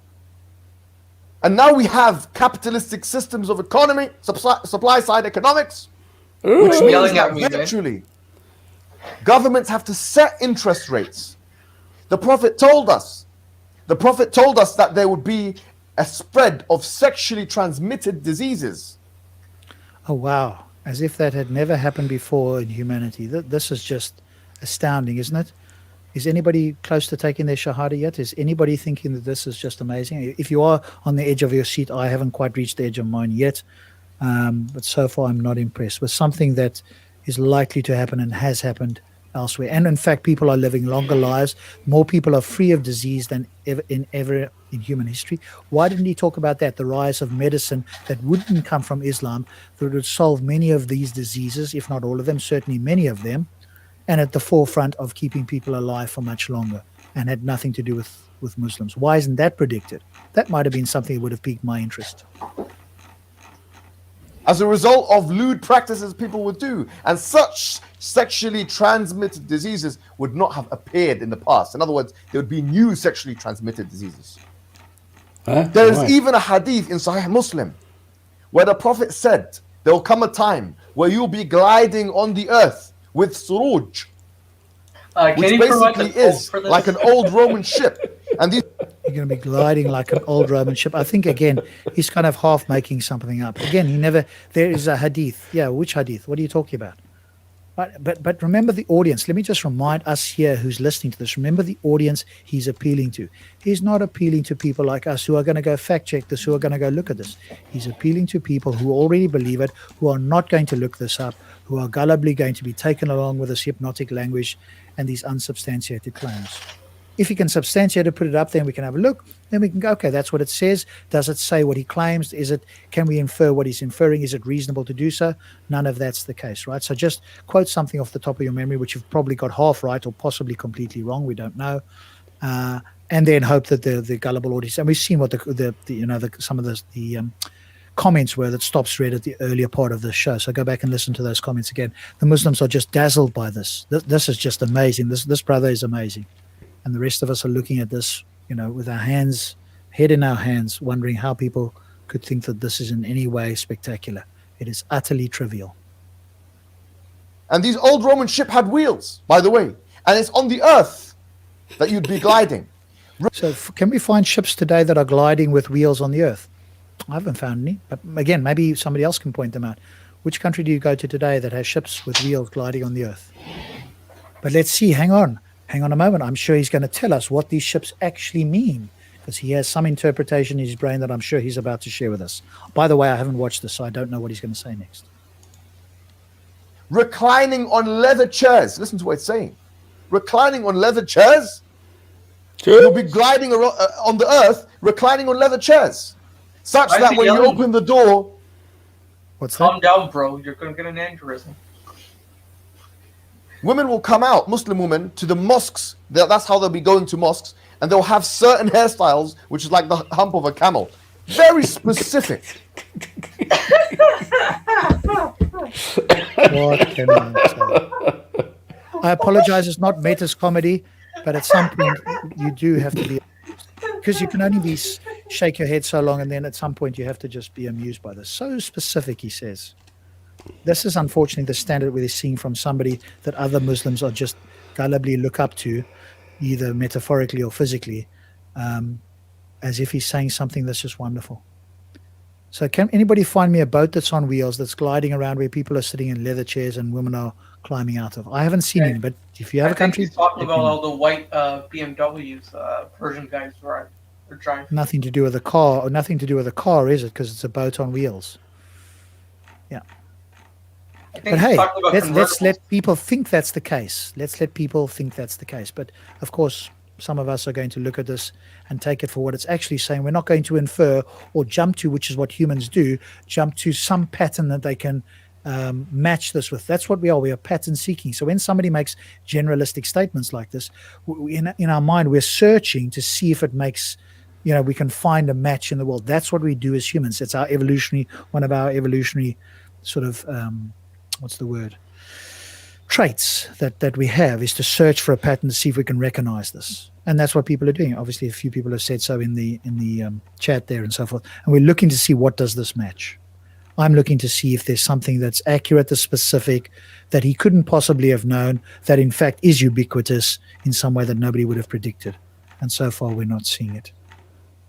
But they're vague enough, right, that these guys can claim that it hasn't been falsified. He's never made a wrong prediction. Well, hey, if you make predictions so vague and you can back it up by some sort of, mental gymnastics, then you can always walk around claiming he's never made a wrong prediction. He hasn't actually made a prediction. Let's just be honest about this. Nothing that anybody substantial outside of some gullible Muslims would believe. And many modern day scholars say this is talking about obviously cars. Modern. Well, why did you just say modern scholars? Well, that makes it okay, because modern scholars' opinion is just, well, why did you just say that? Well, that just makes it the case.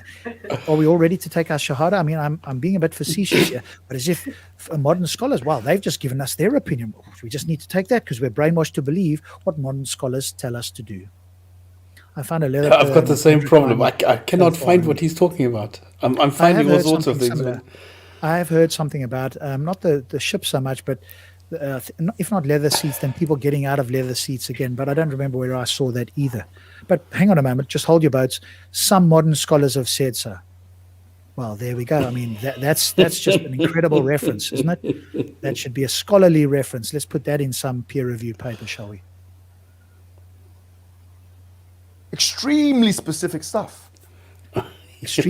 Please don't give us a day or a time or whatever the case is, right? Because this vagueness is, according to hijab's, let's just say low standards, extremely specific. Let's not talk about nanoseconds. Let's not talk about quantum mechanical predictions that are to 100 or 10 million to 1 or whatever the case is. And I'm sure Dave, who's listening, will give us like quantum mechanical predictions that are so accurate. It's unbelievable how accurate some of the quantum mechanics, or indeed I think it's string theory. Some of the predictions in string theory are just astronomical, the numbers, the predictions, or the probability of it being the case. This isn't even within 1/1,000,000th of what string theory can do. That's how bad these extremely accurate predictions are supposed to be. Yeah, no, you guys are confusing. They already made novel scientific predictions. Didn't they predict the cure to coronavirus being black seeds 1,400 years ago? Hey, you can match anything when it's vague enough, exactly. Right? It can be anything. And the other thing is, can you please tell me what you're supposed to do with tires or wheels or something in the desert? How's that going to work? You're going to get stuck still, aren't you? But hey, if we forget about the desert and just fast forward to today and we find something that had wheels, well, that's got wheels. Let's forget that it said a boat. Let's forget that it said, reclining seats that are all leather. We'll just say there's some seats. It doesn't have to recline that far. As long as some parts match, I'll just delete, as humans do, the parts that don't match, and then I'll say it's extremely accurate. This is what happens with human brains that aren't thinking critically. But that's the standard they have, right? If they had quantum mechanical predictions, that would be astounding. We'd all be looking at, even I would be going, that's phenomenal. What have we got? Boats with wheels. That's extremely accurate. One thing I noticed, do you know how this is so orchestrated? His left hand being nailed to the sofa so that it doesn't move at all. Yes, it's this air of authority. I'm just telling you what is the case, because it is the case, because some scholars that I won't name have just given their opinion about this sort of stuff, and that just proves my opinion. So some other people's opinion and my opinion, that's all subjective and it's an interpret. Well, that just makes it the case. And the gullible Muslim will go, that's amazing. Let's just look here. This is just amazing. Look at a damn brilliant point, Aki, from the indomitable Ali Dawa, the pinnacle of critical thinking. Or in fact, let's just say the Dunning-Kruger effect. If they ever ask for... Here we got it. Have we got it? Ah, brilliant. You can't post a link. Giorgio says, but I can't post the link. Maybe if you can give a name or something like that we could quickly search up, or whatever the case is. But if Dunning-Kruger ever asks for candidates again, I think we can certainly recommend certain people for their experiment. I'm Okay, getting a what bit I'm going to facetious do now, is I I'm don't know going why to enter Albani, and then last hour or something. Remember that Muhammad also said that the last hour will come within the lifetime of a boy sitting next to him. That's right. That didn't come true. But hey, that wasn't really. You've got to see it in some other way. The boy sitting next to him is in heaven. So at some point in eternity, that'll be the case. And that boy's spirit is still floating in heaven. What can you say, right? You haven't falsified that claim if you extrapolate it and reinterpret it in some way or other. See, I can do this too. Now, if you're very amazed about No, I'm not amazed at all. I'm gobsmacked that you could possibly be amazed, or anybody else, if their brain was thinking critically. H.G. Wells. H.G. Wells, who died in 1945, talking about certain technologies. 1946, so you've Talking missed a about year. certain You've lost a year in about 5 minutes of talking. You've forgotten that it was a year. It was 1946, but you're close enough. technologies, and I've just given you, by the way, a taster. If that's the taster, I don't want to even remotely see the main course. That sends me out of the restaurant running for cover. There's more than this. اعدد ستا بين يدي الساعة. Count 6 things before the day of judgment. The Prophet said this. موتي, my death. ثم فتح بيت المقدس. After that, the conquest of Jerusalem. Now I'm just going to throw out random sentences in the hope that somebody will find this impressive. Jerusalem was the crown jewel of the Roman Empire, and the Prophet Muhammad predicted that it would be conquered by the Muslims, and it was. It was Constantinople. Again, he just makes stuff up, doesn't he? Yeah. And his time, which was only some 5 years, some 5 years after the death of the Prophet Muhammad sallallahu alaihi wasallam, maybe a little bit more. Yeah, maybe a bit more. Hey, you have no actual clue, but I'll just say it's some random time because nobody's going to fact check me on this. Again, stops or somebody in the chat if you can check from the time Muhammad died. When was the first time that Jerusalem was conquered by the Muslims? Of course, maybe he's referring to Constantinople, but hey, they're somewhere on the same geographical area, give or take 10,000 camel miles or something. They're on Earth, let's just say. That's close enough in the grand scheme of the universe, right? How can he know all of these things? Because it's trivial points that anybody could work out, or he could have been told by somebody. There's nothing here that's remarkable at all. The fact that you think it's remarkable tells us a lot about how your brain operates, I'm afraid. How can you successfully predict the future so precisely, so sophisticatedly, and so meticulously in this way? Now, if you are impressed with H.G. Wells, and you think there's a bit of question mark there, Stops, can you grab that link from TDS Dave? And I was trying and I can't. But here I have it. The funny thing is I've grabbed it. The funny in YouTube it's available. The Albani side, the Shaykh interprets prophetic hadith to mean cars. Okay, how can see if you can find a hadith while we get to the end. Yeah, okay. How did he know this information? Although he died in the mid-40s. My question to you, Joe Rogan, my question to you is, what do you make of all of those predictions? And quite nothing substantial whatsoever would be my answer. Hopefully Joe Rogan says the same, but hopefully we'll never have to find out. Frankly, even if you try and shrug it off, we don't need your validation. Oh, but I'm appealing to you, but we don't need it. I'm appealing to you, Joe Rogan. What do you think? I gotta ask. We don't care. Gotta ask this guy honestly. Why the hell does he think Joe Rogan gives a shit about this guy? This guy gives speeches in the middle of a park, he's calling kids like a pedophile. Whereas you got Joe Rogan who's signing $100 million deals to Spotify. Yeah, no, but he's hoping that somebody will pressure Joe Rogan or say, "Hey, look at this numbskull. Have him on the show for comedic value." From Abdullah ibn Amr, who said, I heard the Prophet of Allah say, in the last part of my nation, there will be men who ride on means that resemble saddles. They will alight at the doors of the mosques. Their women are clothed but naked. On their heads are what appears to be like the humps of camels. Curse them, for they are cursed. If they were a nation from the nations to come after you, your women would serve them, just as the women of the nations that were before served you. Sheikh Abani mentioned another narration from Al-Hakim, which says they will mount their mayatir until they come to the doors of the mosque. Commenting on this, he said the word mayatir is the plural of mithara, and Ibn al-Athir described as smooth and soft, made out of silk or silk brocade, heavy silk which the rider places beneath him on the saddle on top of the camel. So this is something completely different. Somebody took this text and then went, thank you very much, Dave, this is perfect. It demonstrates so vividly how somebody took a text, then went into their imagination, created a whole fairy tale out of this, and then said, well, this is what you find in the Hadith, where this is absolutely not what you find, and it's not a prediction either.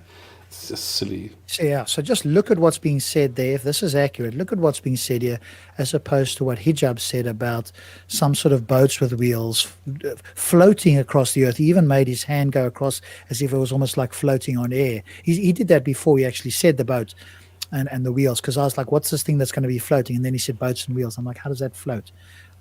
So it's, again, nothing like that. The closest you've got is the word woman. There's some doors, the word mosque. What else is there that we can find? Yeah, exactly. There's a couple of words. He did say camel hum, so now we've got 6 words there. He didn't talk about them being cursed or anything like that, or indeed anything after that. He didn't talk about them being clothed but naked.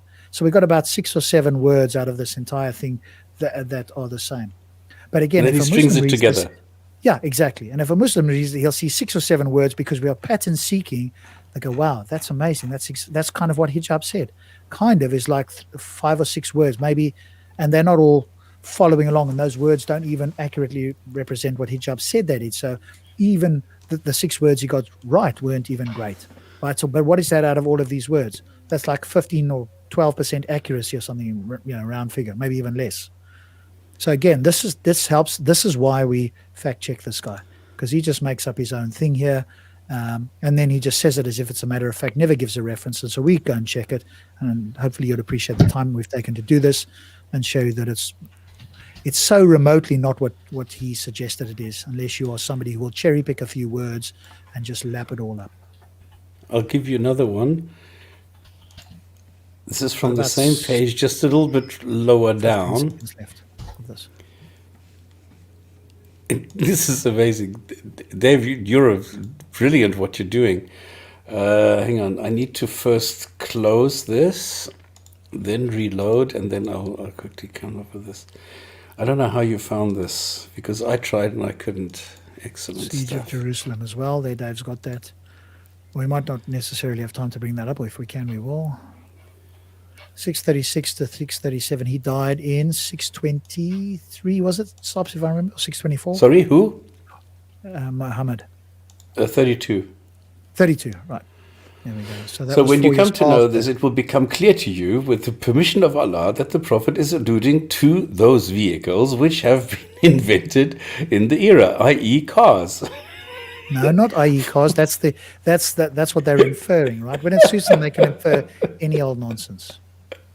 For they are comfortable, soft, and tender like the saddles, and what appears is in fact that they called them houses, as occurs another hadith which is preceded under the number 93, which, and so on and so forth. So the hadith contains another miraculous prophecy other than the one related to the women who are clothed yet naked. Indeed, it is the one connected to the men who got into the cars and stop at the doors of the mosques.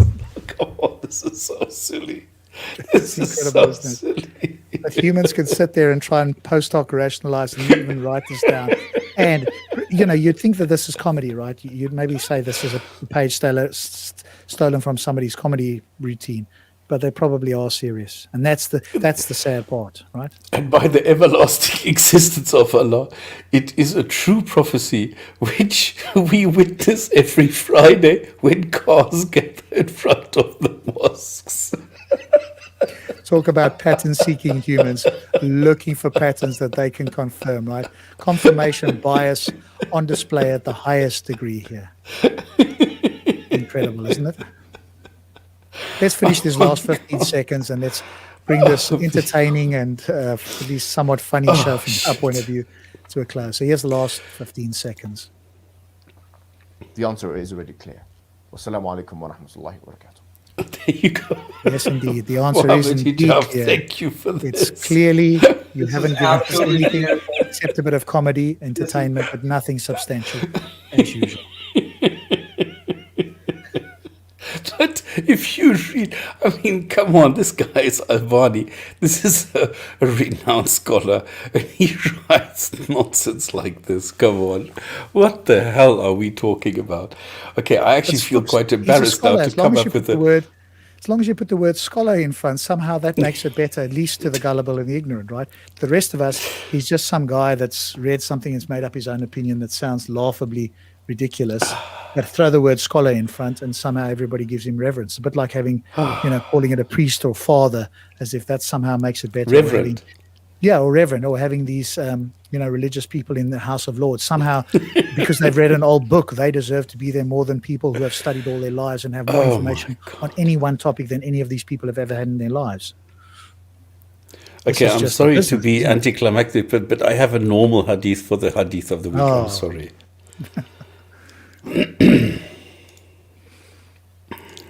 I'm sorry. But it's Sahih. It's not Hazan like the other one. This is Sahih. So it was narrated from Abu Sa'id that a Bedouin came to the Messenger of Allah and said, I live in a low land that abounds in, and now I don't know what this is, mastigures. Does anybody know what a mastigure is? Like maybe meadows or, I don't know. No, it's animals. And they are the main food of my people. So it's like a cow or something. So he did not answer him. And we said, ask him again. He asked him again, and he did not answer him 3 times. Then the Messenger of Allah called out to him the 3rd time and said, O Bedouin, Allah cursed or became angry with a tribe of the children of Israel, and he transformed them into animals that move on the earth, and I do not know, perhaps these are descended from them. So I do not eat it, but I do not forbid it. So these things are animals because he became angry at some people, made them into animals so that other people could eat them, but maybe you shouldn't because they're actually people who were transformed. And what's this with 3 times? What is it? Everything in these old books are like 3 times. You got to do things 3 times. 3 times he didn't answer. 3 times he went here. 3 times he did this. What's this magical 3 times? What makes it better than 2 or 4? Because there's the 7 times for the dates, right? Yeah, 7 or 3, right? Maybe it's uneven numbers, right? Something about these numbers. Somebody dreamt up and went, well, that's better than 2 or 4, or 6 or 8. Let's make it 7. Let's make it 3. Yeah. Okay, guys, and please, please remember, go to this petition. Please see if you can sign this, because this is atrocious. That Muslims in the UK are now telling people what they can teach their children in school. This is terrible, and I don't know if this petition is going to do anything, but at least it shows that there are people who are concerned about this, that we cannot allow any particular group to dictate what children learn. So I think this is horrible, but yeah, there you go. Link in the description there for anybody who wants that as well, and here's the link for Discord. Okay, guys. Thank you very much, everybody. Thank you for all the viewers. Thank you for all the participants. Thank you to the panel. Thank you to Nick. Thank you very much for being here, and thank you for your contribution. And thank you for Rob. Any closing words? No, I think I'll leave it to you guys. I think I've said enough tonight. Thank you to everybody. Yeah, thank you for having me on. Hopefully I can join in Discord in a bit.